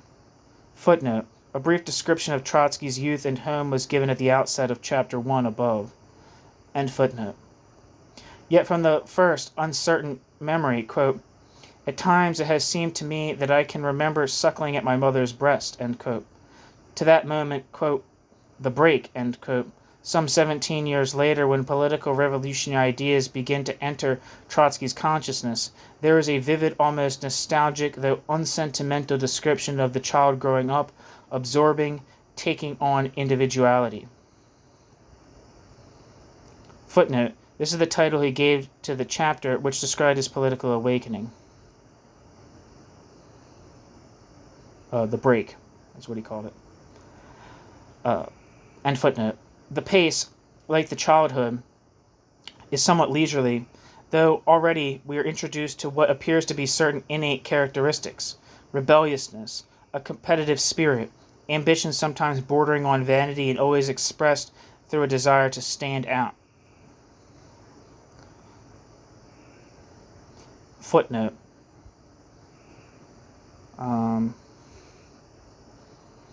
See My Life, pages 111 to 112, for Trotsky's own self-analysis in these terms.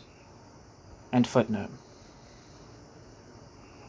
Trotsky's father, who was illiterate and taken up with managing the family farm, does not seem to have had any lasting influence on Trotsky. And with the mother also there were no particularly intimate ties. Footnote. Trotsky noted that in old age, Trotsky's father had tried to learn the alphabet, quote, in order to be able to read at least the titles of my books, end quote. Somewhat laconically, he observed that his father lost all his savings in the wake of the October Revolution, and he added, quote, my father died of typhus in the spring of 1922, at the very moment when I was reading my report at the 4th Congress of the Communist International, end quote. End footnote.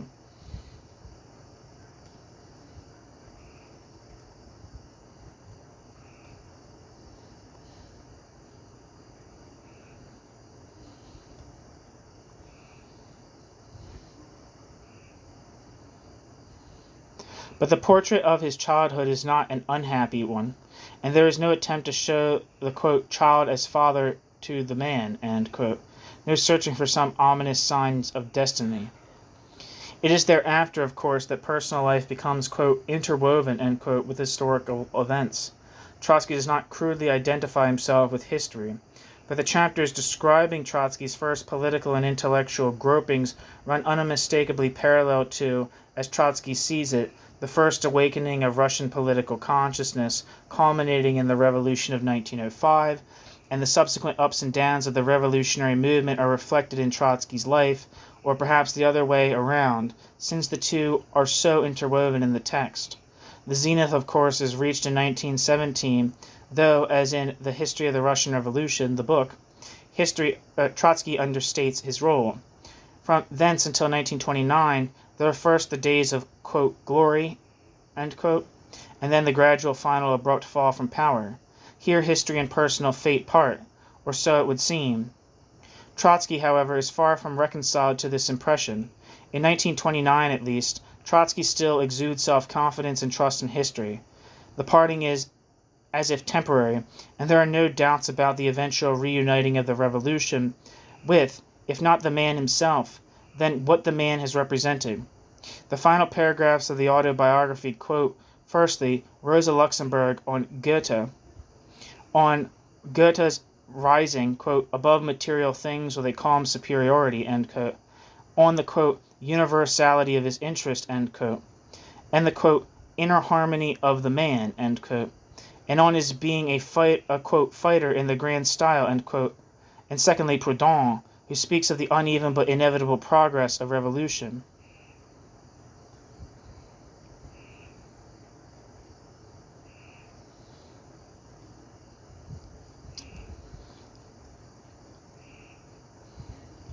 This, naturally, is meant to convey Trotsky's identification with Goethe's personal qualities and with the historical optimism of Proudhon. These qualities and this optimism are for Trotsky intertwined, as if mutually dependent, mutually fated, as they have been thematically throughout the pages of My Life. Footnote. Though not, of course, at the political ideas of Proudhon, whom Trotsky called, quote, that Robinson Crusoe of socialism, end quote. Nevertheless, Trotsky attributed personal qualities to Proudhon, quote, the nature of a fighter, a spiritual disinterestedness, a capacity for despising official public opinion, and finally the fire of a many-sided curiosity never extinguished, end quote. All of which, quote, enabled Proudhon to rise above his own life with its ups and downs, as Proudhon did above all contemporaneous reality, end quote. Qualities which Trotsky wanted to think that he too possessed. End footnote.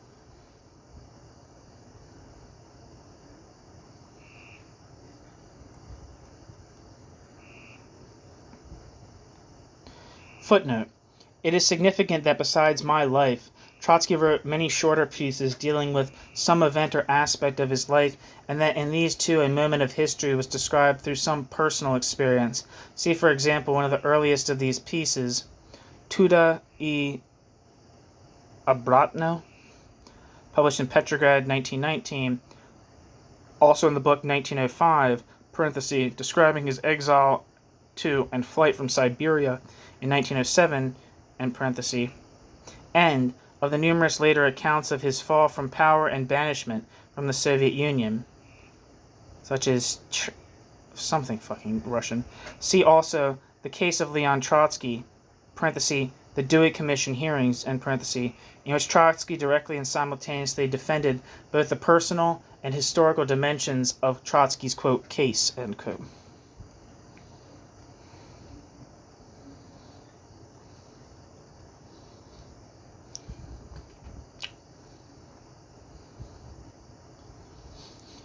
If Trotsky's autobiography, for obvious reasons, avoided direct aggrandizement of Trotsky's autobiography's subject, no such restraint characterizes Trotsky's accounts, incomplete though Trotsky's accounts are, of Lenin's life. The first of these accounts of Lenin's life is a blatantly adulatory book, an unabashed exercise in flattery, the only one of Trotsky's works about which it can be said that it is almost embarrassing to read.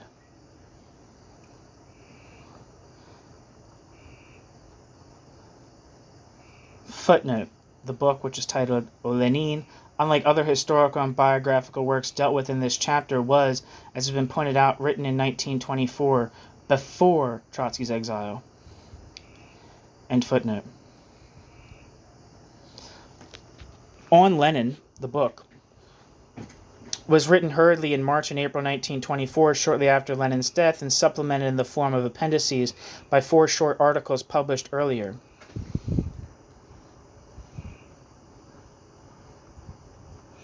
Footnote. 3 of these articles were written before Lenin's death. They are, with date of writing, parenthesis, page numbers refer to On Lenin, something in Russia in 1920. This article was published separately, some blah blah Russian stuff. Yeah.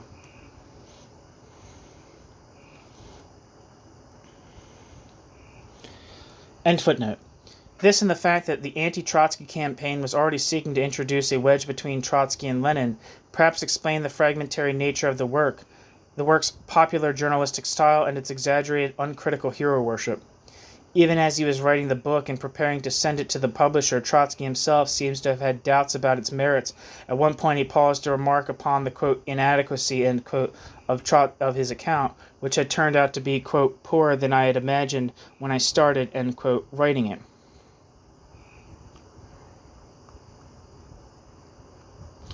And in the foreword, Trotsky apologized for its, quote, incomplete and, quote, sketchy nature, and urged that it be, quote, considered as no more than a series of personal recollections.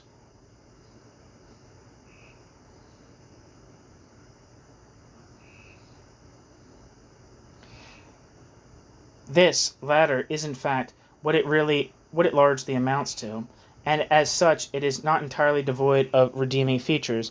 Lenin is shown as a real being with everyday human qualities, not as an enshrined demigod.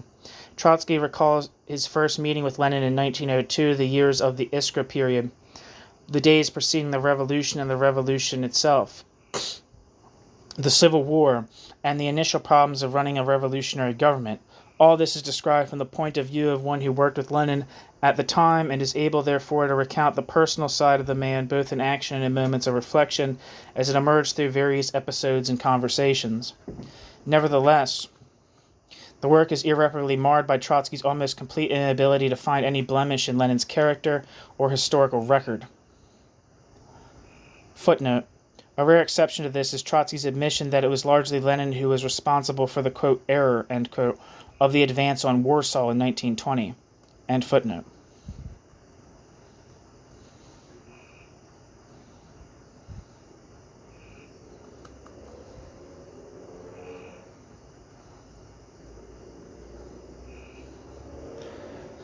End footnote. Lenin is shown to be human, but as perfect as human can be.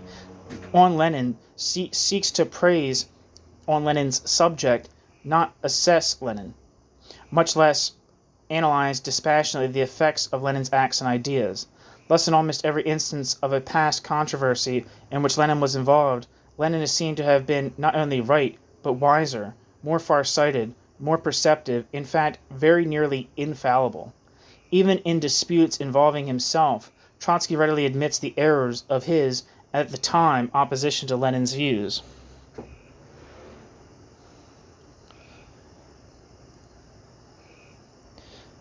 Footnote. See, for example, on the matter of Brest-Litovsk. End footnote.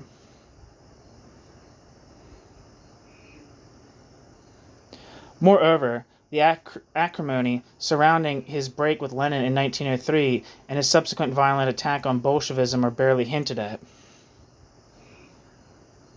Footnote. See the section, quote, on Lenin and the Old Iskra, end quote, where Trotsky recalls the opposition of the Mensheviks to Lenin in 1903, but not his own.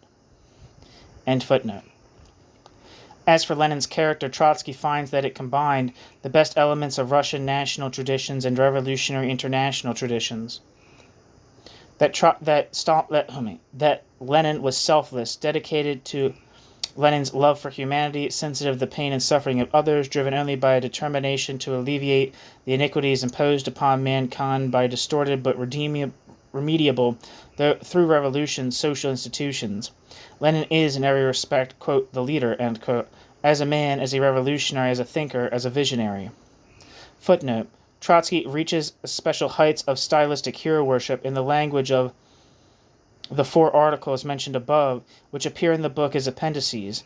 In the last of these, for instance, obviously written in an almost hysterical state following Lenin's death, the following phrases occur, quote, our great leader, end quote, quote, the unique who cannot be replaced, end quote, quote, the party and working class are orphaned, end quote, quote, in each of us there lives a small part of Lenin, and this is the best part of each of us, end quote. End footnote. In short, from 1903 onward, Lenin is portrayed as the, quote, only one to personify the future, end quote. Had anyone else but Trotsky written this panegyric, one would have probably concluded that it was the work of an incorrigible sycophant.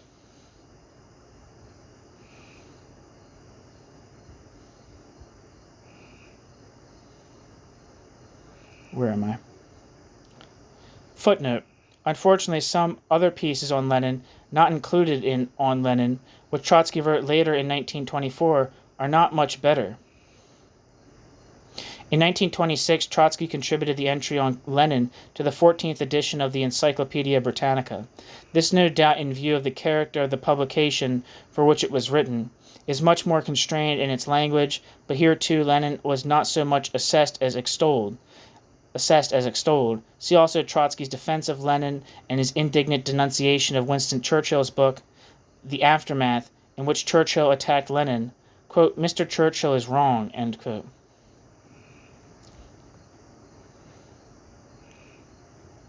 Published in John O. London's Weekly, 20th of April, 1929. End footnote. On Lenin, therefore, is a book whose value lies in On Lenin's personal reminiscences of past episodes. As biography and his history, On Lenin tells us little about Lenin and even less about Trotsky's conception of the whole problem of the individual in history, since On Lenin hardly touches upon this problem except in a glib, simplified manner. Footnote. Deutscher, in The Prophet Outcast, vastly overestimates On Lenin, ignores or misinterprets On Lenin's tone and contents, and incredibly exonerates Trotsky of any tendency toward Lenin, quote, cultism, end quote. Parenthesis. See also his brief comment on the book in The Prophet Unarmed, end parenthesis. Other historians, however, have also exaggerated the value of On Lenin, though with far greater reservations than Deutscher. See the introduction by Lionel Kochan in the 1971 English translation, and the introduction by Bertram D. Wolfe to the same translation but in an American edition, Lenin, published 1971. End footnote. At any rate, Trotsky in 1924 was both too close in time to the Lenin period and evidently too constrained by the political circumstances which followed it to attempt a more serious work. The intention to do so, however, was always with him, and in the mid-1930s, when exile seemed to afford the opportunity of more tranquil reflections on the past, he began to put his intention into effect. The result eventually was The Young Lenin, the book The Young Lenin, the first installment of what was to be a full-scale biography, but which never materialized beyond this single volume. Even in this limited form, however,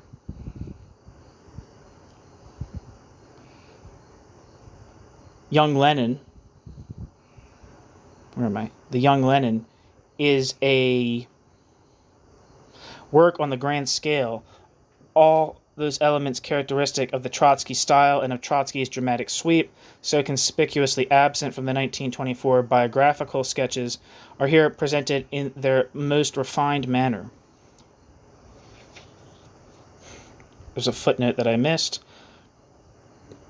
Trotsky began collecting material for a definitive biography of Lenin in 1933. The work, however, was often interrupted and much delayed by more pressing matters. By 1935, Trotsky had completed writing the first 15 chapters which constitute The Young Lenin.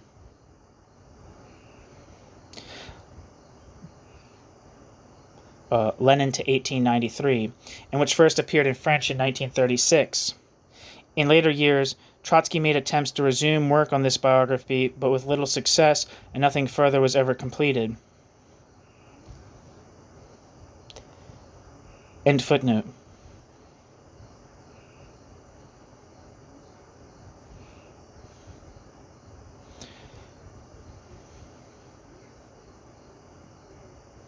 True, one would not say of young Lenin that young Lenin was objective any more than one would call the 1924 work objective. Yet here, too, young Lenin's hero is presented in too one-sided, too uncritical, too admiring a light. But the crudities of the earlier work, both in style and approach, have been entirely eliminated. Where On Lenin was a simplified personal eulogy, The Young Lenin is a work of historical analysis and reconstruction. As in My Life, the emphasis is on the, quote, interweaving, end quote, of the personal and the social. From the very first chapter, which describes the geographical and social character of Zimbursk, where Lenin was born, and through it of, quote, old Russia, end quote, the destiny of the young Lenin and that of Russia are thematically joined.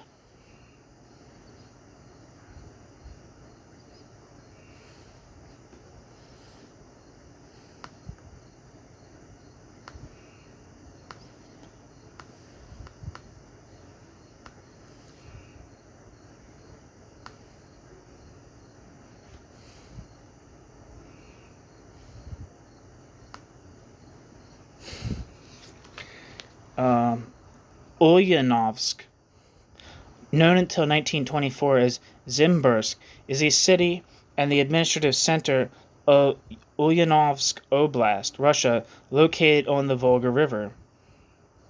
705 kilometers, 438 miles east of Moscow. Ulyanovsk has been the only Russian UNESCO City of Literature since 2015. Ulyanovsk was the birthplace of Vladimir Lenin, born Ulyanov, for whom it was renamed after his death in 1924, and of Alexander Kerensky, the leader of the Russian Provisional Government, which Lenin overthrew during the October Revolution of 1917. Ulyanovsk is also famous for its writers such as Ivan Goncharov, Nikolai Yazyakov, and Nikolai Karamzin, and painters such as Arkady Plastov and Nikos Safronov. So that's Simbirsk, or Ulyanovsk, where Lenin was born. There is in this, of course, not a little of the dramatic artifice, and much that, as a consequence, would seem to prejudge the significance of Lenin's early life. But Trotsky is writing not so much a biography as a biographical history of the climate of the last decade of the 19th century. The coming to maturity of the youth is set firmly within the context of a divided society and a decaying culture. The conventions of the traditional, seemingly ageless and docile Russia are counterpoised by the penetration of new ideas, the periodic outburst of violence, the growing confrontation between an inert, stubborn autocracy and a frustrated, restless intelligentsia.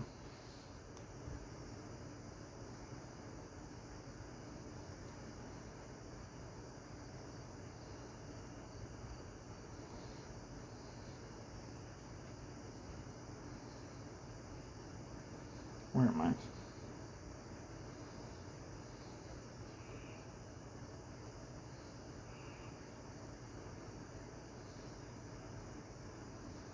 Okay, there we are, sorry. At the same time, however, the limitations, immaturity, and hopelessness, as Trotsky sees these, of populism, in particular of the People's Will group, are brought out in their impact, both conscious and unconscious, on the young Lenin, struggling to assimilate the essence of Lenin's environment, is pointedly recorded. It is in this context, too, that we are shown the well-known influence on Lenin of his brother Alexander, of Alexander's purity of character, and of the trauma of Alexander's attempt on the life of the Tsar and his eventual execution. Footnote. See Chapter 4 for Trotsky's portrait of the brother, and pages 107-119 for his assessment of the brother's influence on Lenin.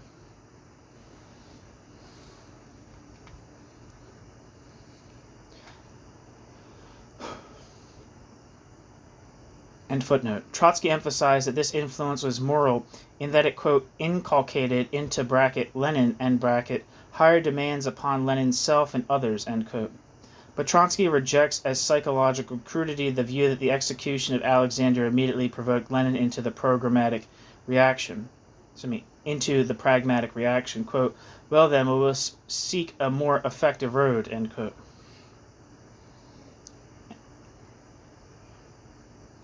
End quote. In truth, Trotsky believes, at this time the loss of the brother had mainly a personal meaning. Lenin had as yet no idea where politically his brother had gone wrong, and it would be many years of, quote, Herculean labors, end quote, before Lenin would find an intellectual and political answer to Alexander's failures. The readiness to acknowledge the importance of Alexander in Lenin's early life, but the refusal to explain Alexander's development, the readiness to acknowledge the importance of Alexander in Lenin's early life, but the refusal to explain Lenin's early life's development in these personal terms alone reflect again the theme of Trotsky's biography. The person of Lenin must be understood against a wider canvas, not merely Lenin's immediate family environment, but the overall impact on Lenin of the Russian social milieu and of the, quote, inevitable conflict, end quote, between the two.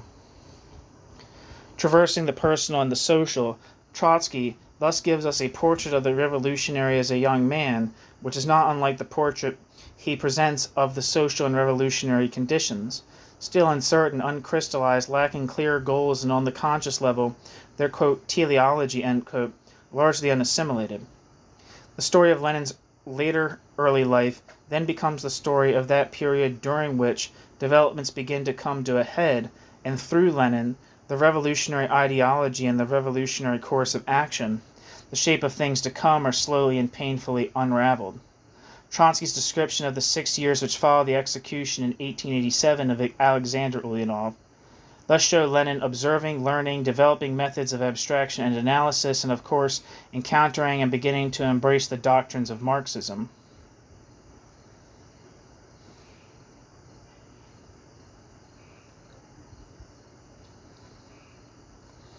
By 1893, the future revolutionary leader had emerged. Lenin now knows what needs to be done and senses his own historic role. Quote, the critical movement in the mind of the intelligentsia, like the more profound movement in the industrial areas, required a doctrine, a program, and instructor, end quote.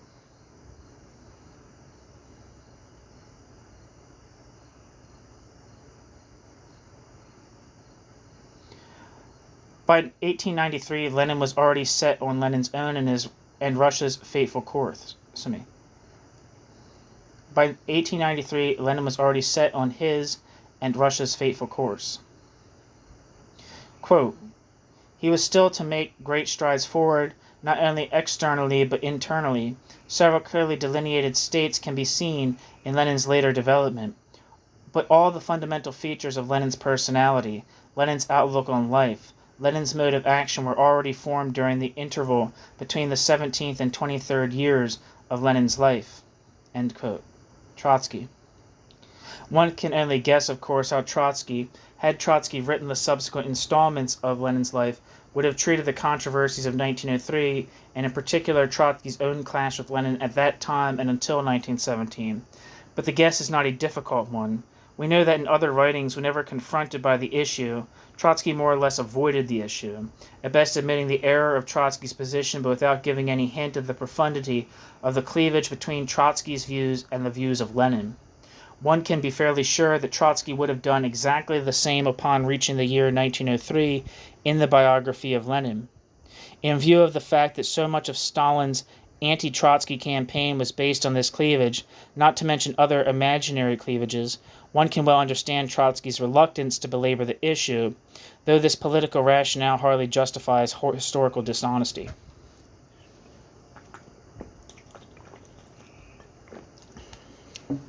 However, this was not the only motive for Trotsky's glossing over past differences.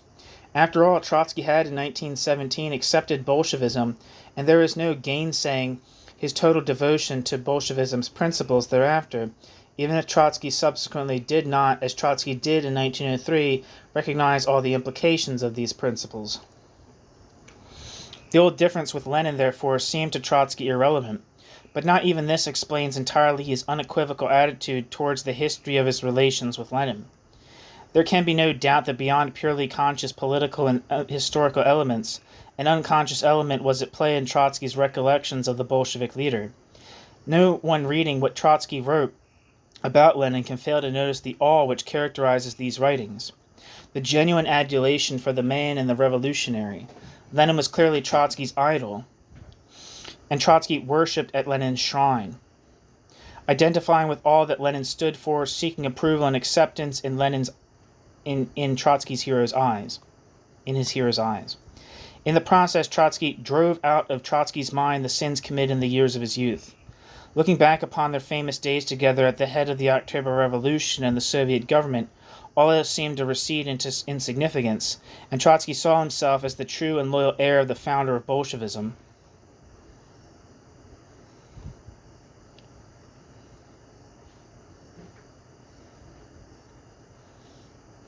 Thus the perpetual astonishment of Trotsky at the fact that others could dare to blemish Trotsky's relations with Lenin, thus also the seeming self-conviction that the death of Lenin was a cruel, arbitrary blow, the source of Trotsky's own tragedy and that of the Soviet Union, tragedies which so paralleled one another.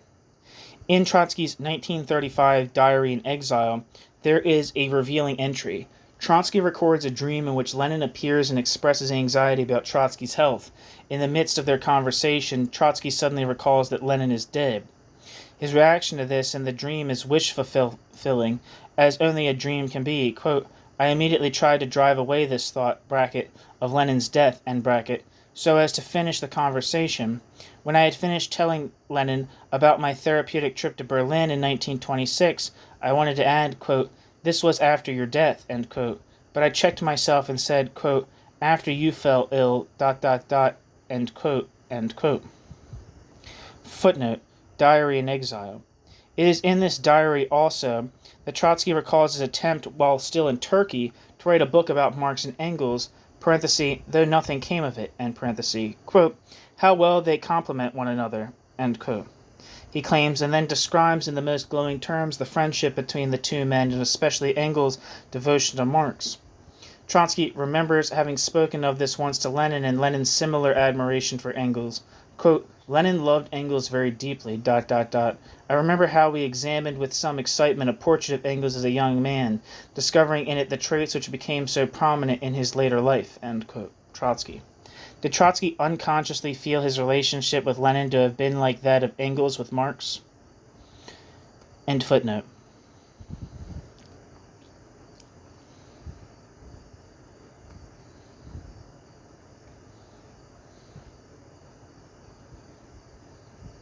This obsession with the memory of Lenin and with Lenin's death finally led Trotsky into one of Trotsky's strangest speculations. Perhaps the death of Lenin was not, after all, quote, an arbitrary act of nature. And the end quote.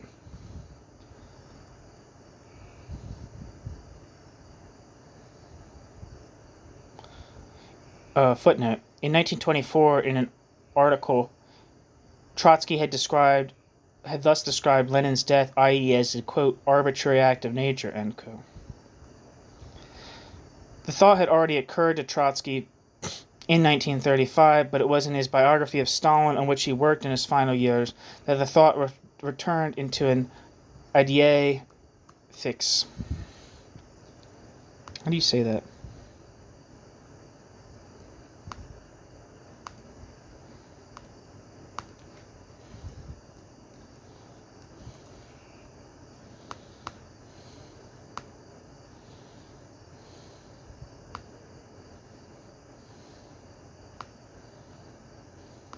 Idée fixe. Idée fixe. Idée fixée. Idée fixée. But it was not until his biography on Stalin, on which he worked in his final years, that the thought turned into idée fixée. Idée fixée.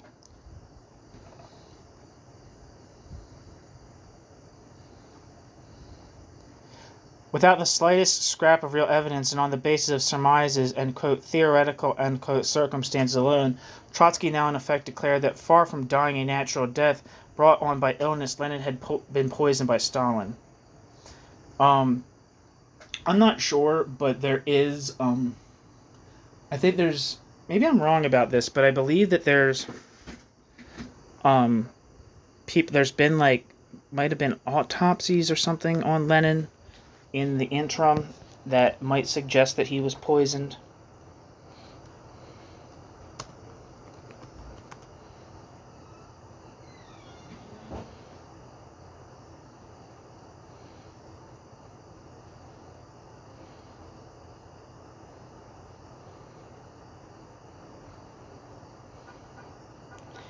Yeah, I don't know.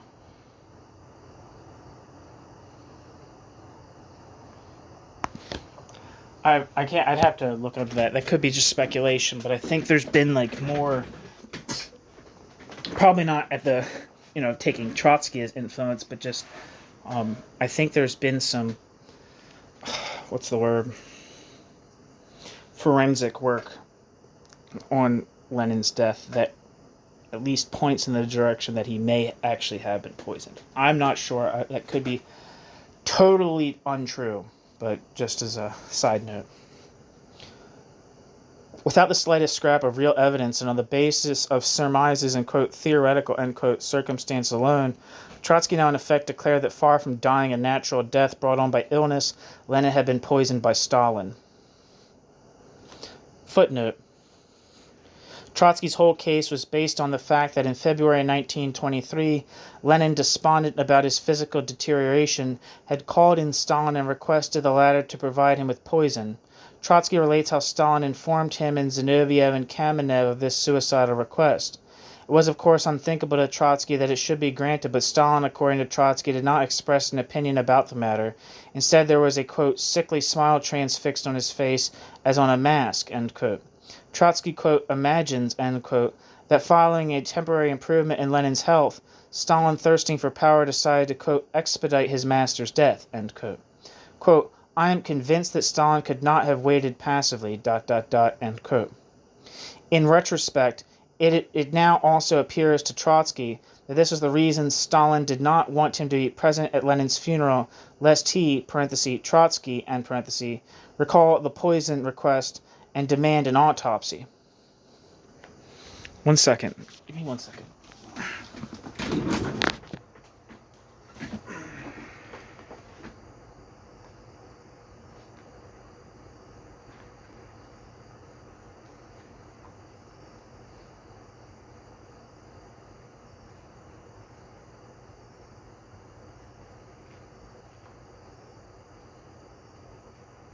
Sorry, 1 second. I want to see if I can find...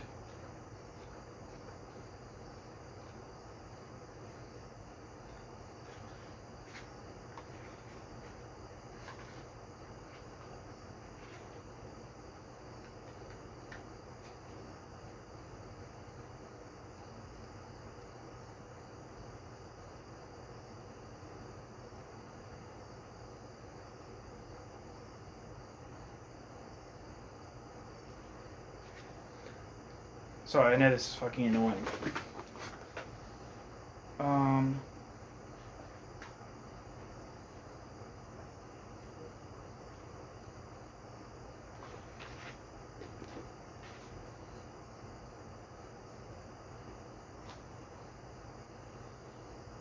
Fuck.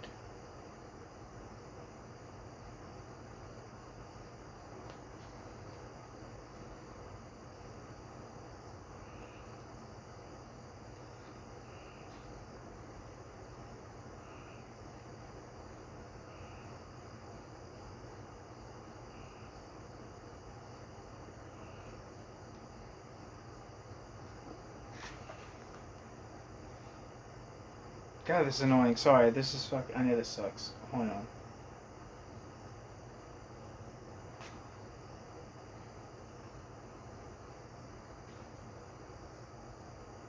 Okay, here's what it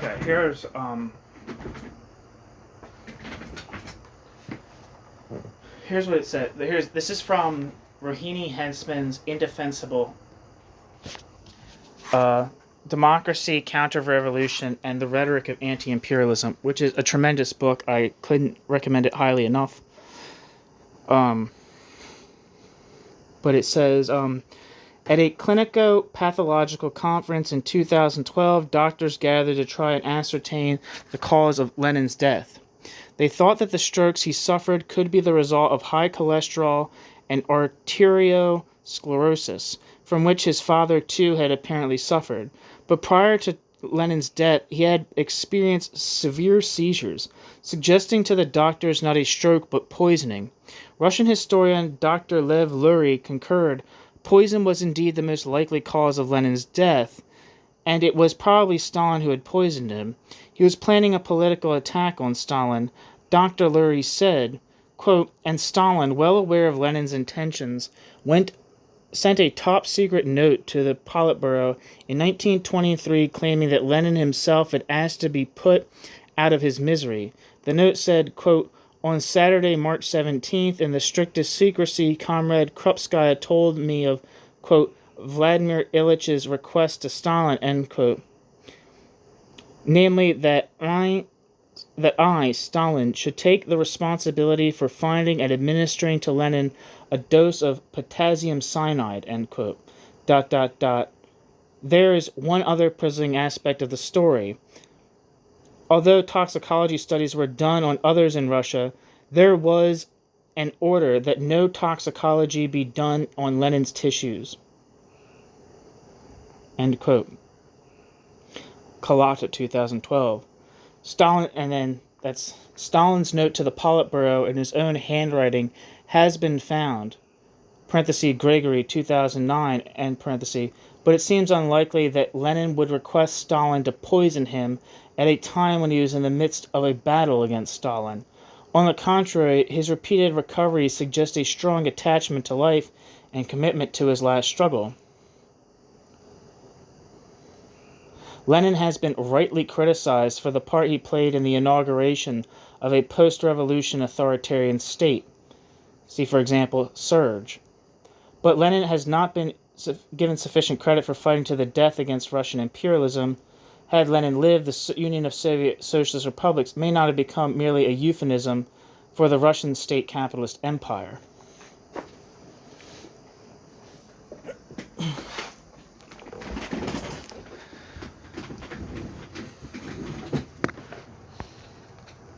So, I think there's been some talk in the past about, or recent talk about, whether or not Lenin was poisoned. That doesn't mean that Trotsky's speculations weren't just that, speculations, but there has been. It wasn't just like a one-off. He's not the only person who's had suspicions about this. Especially considering that I guess it was probably well known that there was never an autopsy of Lenin's body at all.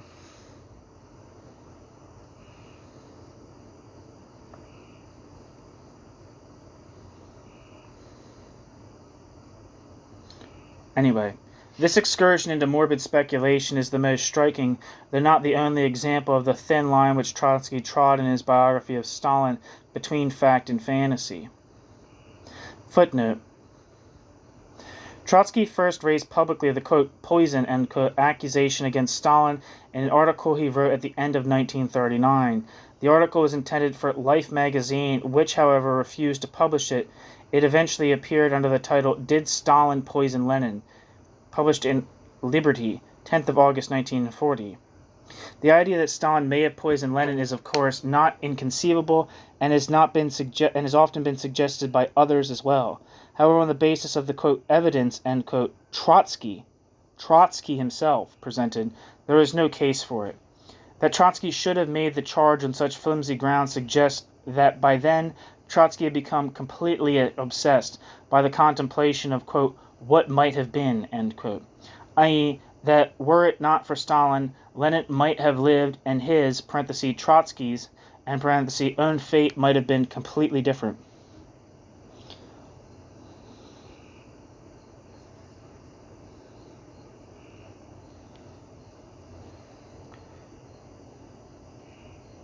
Much of the book is based on hearsay, gossip, and patently unreliable and hostile sources. It abounds in unabashed bias.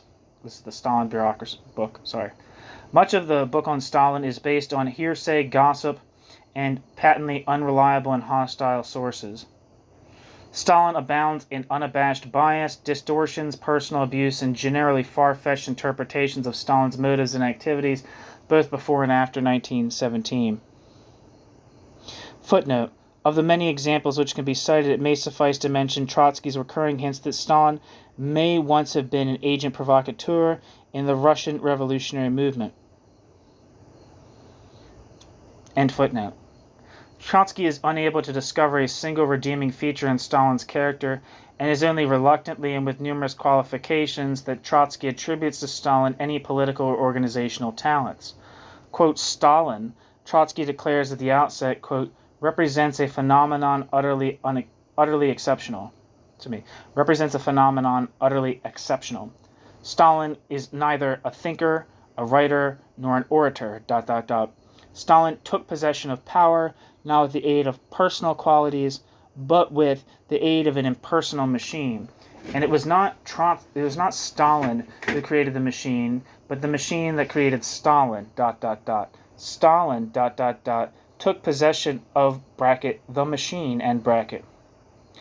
For this exceptional and special qualities were necessary, but they were not the qualities of the historic initiator, thinker, writer, or orator, end quote. Trotsky.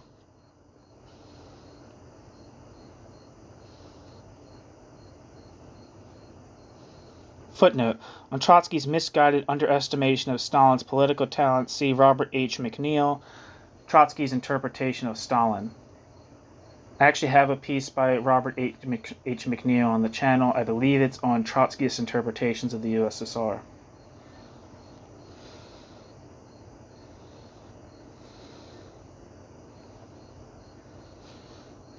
End footnote.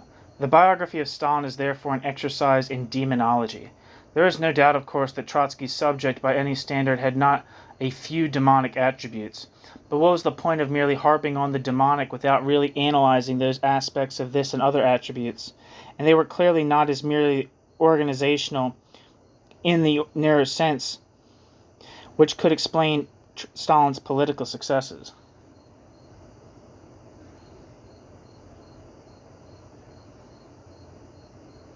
The biography of Stalin moves at a uniformly high, almost shrill pitch from first page to last, and therefore lacks almost all sense of development.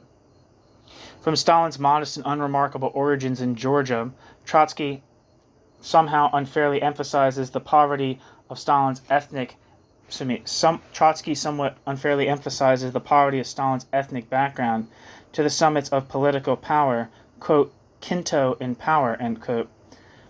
There is nothing but the figure of a sly, scheming conspirator, utterly lacking leadership qualities, and merely adept at exploiting opportunities, not creating opportunities. Quote, "In attempting to find a historical parallel for Stalin, we have to reject not only Cromwell, Robespierre, Napoleon and Lenin, but even Mussolini and Hitler. Bracket, we come, end bracket, closer to an understanding of Stalin, bracket, when we think in terms of, end bracket, Mustafa Kemal Pasha, or perhaps Porfirio Diaz," end quote.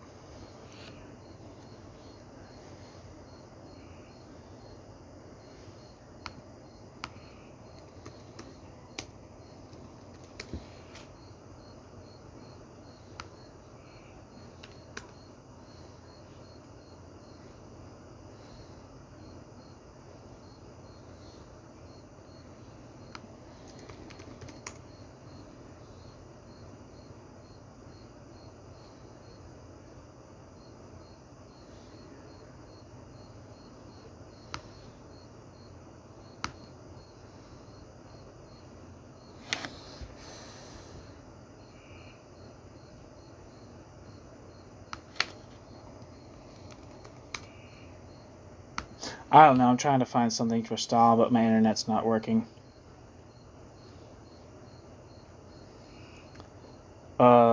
Footnote.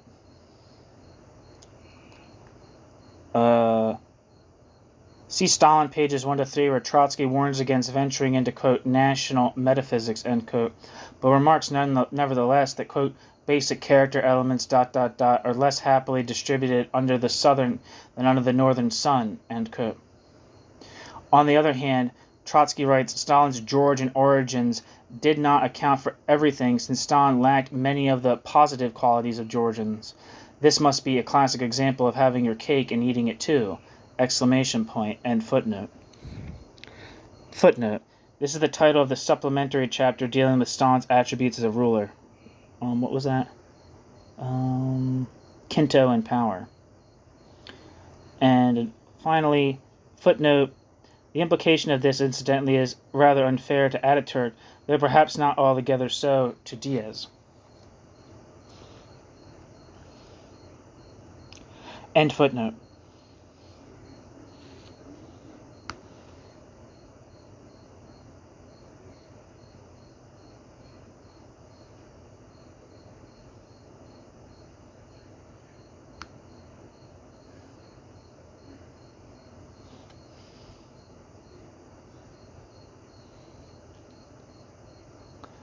It looks like Quinto means an unemployed person or trader entertained others in restaurants in Tbilisi in the late 19th and early 20th centuries. A Quinto means, looks like it could mean a Georgian street urchin.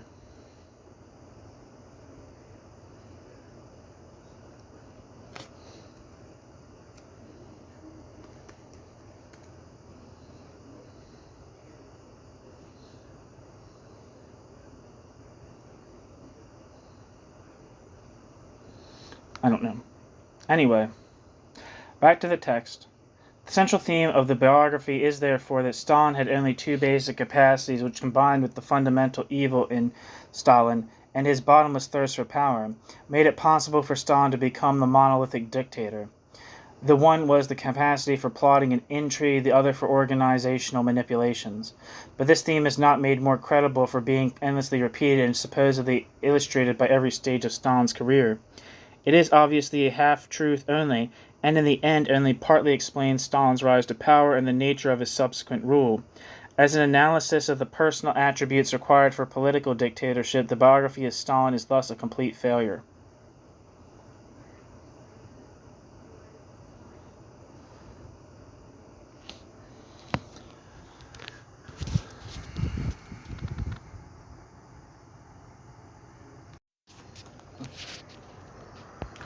In addition to this, the book Stalin is rambling, cumbersome, repetitive, too long, and for the most part tedious. One moment we are given the facts of Stalin's life, the next we are nearly bludgeoned with an explanation for those facts, lest we miss their meaning, though this is hardly likely since the facts are themselves so laden and interspersed with pejorative remarks. Not hesitating to offer interim assessments, Trotsky leaves almost nothing to the reader's imagination. Even the language limps, lacking Trotsky's usual sparkle, though here and there one can find a characteristic turn of phrase. Undoubtedly many of its structural and stylistic faults, perhaps even its factual ones, would have been expunged had Trotsky lived to finish the work. Yet it is clear that the problem was not so much one of editing and polishing, as the incapacity of Trotsky as biographer and as Trotsky to free himself of the quote demon end quote, who though perhaps himself possessed, had in a sense come to possess Trotsky as well. Footnote: in view of this and the extremely personalized nature of the judgments in Stalin, Trotsky's protestation that quote hatred end quote of Stalin and personal feelings had played no role in the biography seemed merely perfunctory. End footnote.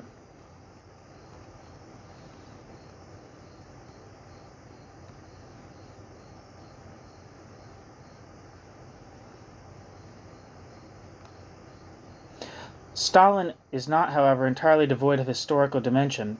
Nothing in Stalin compares even remotely with the analysis of Stalinism which Trotsky carried out in other works during the 1930s, particularly in The Revolution Betrayed, but even here there is at least a tacit acknowledgement of the relationship between the personal and the social. However often Trotsky would like to believe that Stalin is his own product, that he alone is to blame for the degeneration of the Russian Revolution, Trotsky cannot quite suppress, under the welter of personal polemics, the more historical sources of Stalinism.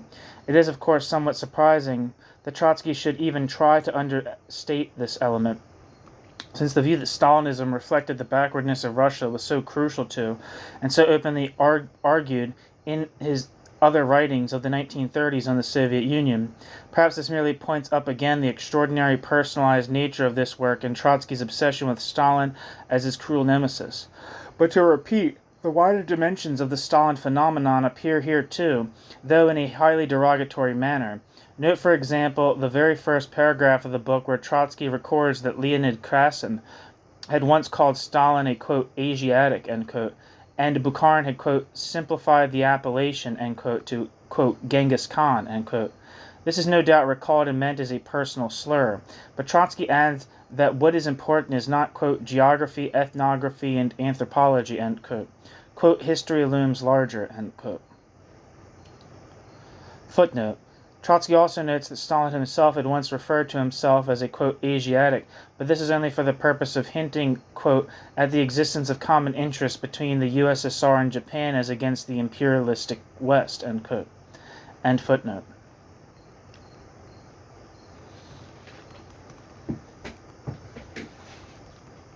And indeed, in emphasizing throughout the biography Stalin's intellectual vacuity, his lack of culture, his provincialism, his primitive behavior, his cruelty, vindictiveness, and petty-mindedness, Trotsky wishes also to bring out certain age-old aspects of Russian society which had not only not been eradicated, but which, Trotsky believes, in the person and regime of Stalin, had reasserted themselves.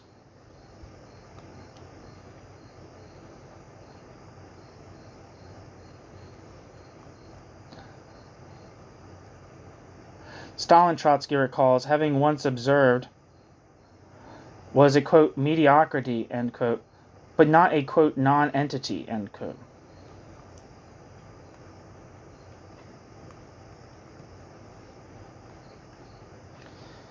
And Trotsky implies, is this not like the Russian masses' cultural heritage? Mediocre but never-bearing entity bearing the way to Russia's entry into the 20th century? If Lenin, for Trotsky, represented the progressive potentialities of Russian society, Stalin was Lenin's antithesis, representing the regressive forces, the huge residue of an impoverished but ubiquitous culture. If Lenin was the hope of the future, Stalin was the retribution of the past. But the weight of this past had now become more totally stifling, for it had been joined to the machinery of modern economic production and political rule, to the instruments originally created by the revolution as means to a socialist society, but under Stalin transformed into ends in themselves. Quote, Stalin's ambition, end quote, Trotsky remarked, quote, acquired an, quote, untutored, quote, Stalin's ambition, end quote, Trotsky remarks, quote, acquired a, quote, untutored Asiatic caste intensified by European technique, end quote. End quote. Thus, backwardness combined with the technical apparatus of economic and political regimentation created modern totalitarianism.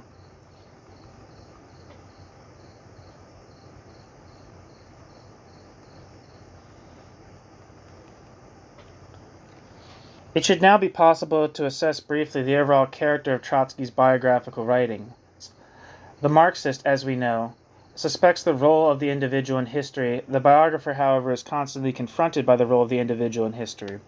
Trotsky, as a Marxist biographer, resolved the problem by presenting his subjects as embodiments of historical trends and processes. This explains the general absence in Trotsky's autobiography of psychological introspection and the almost complete correspondence in all the, quote, lives, end quote, between the outer and the inner man, between personality and character. The result, in other words, was biographical history, in itself a common genre, but made suspect in the case of Trotsky by his tendency to summarize the whole of late 19th and of 20th century Russian history through himself, Lenin, and even Stalin. Thus, while he and Lenin appear as the personifications of Russia's inevitably revolutionary future, Stalin is the retributive threat of her past, the counter-revolutionary force hovering over the revolution and deriving from the dilemmas of its origins.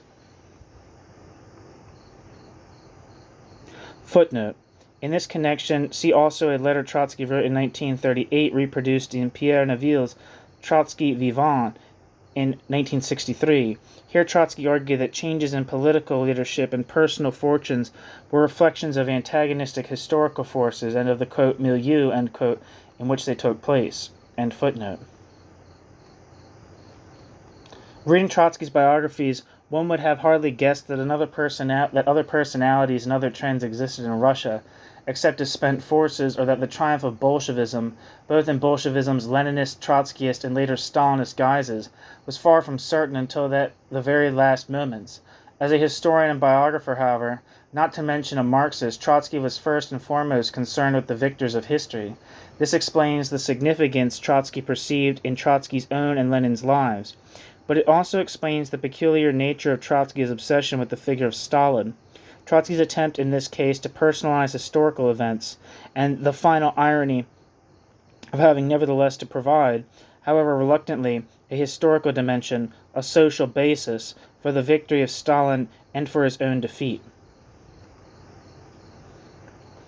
Okay, so that's the end of this section that I plan to read for this video. Thank you so much for listening.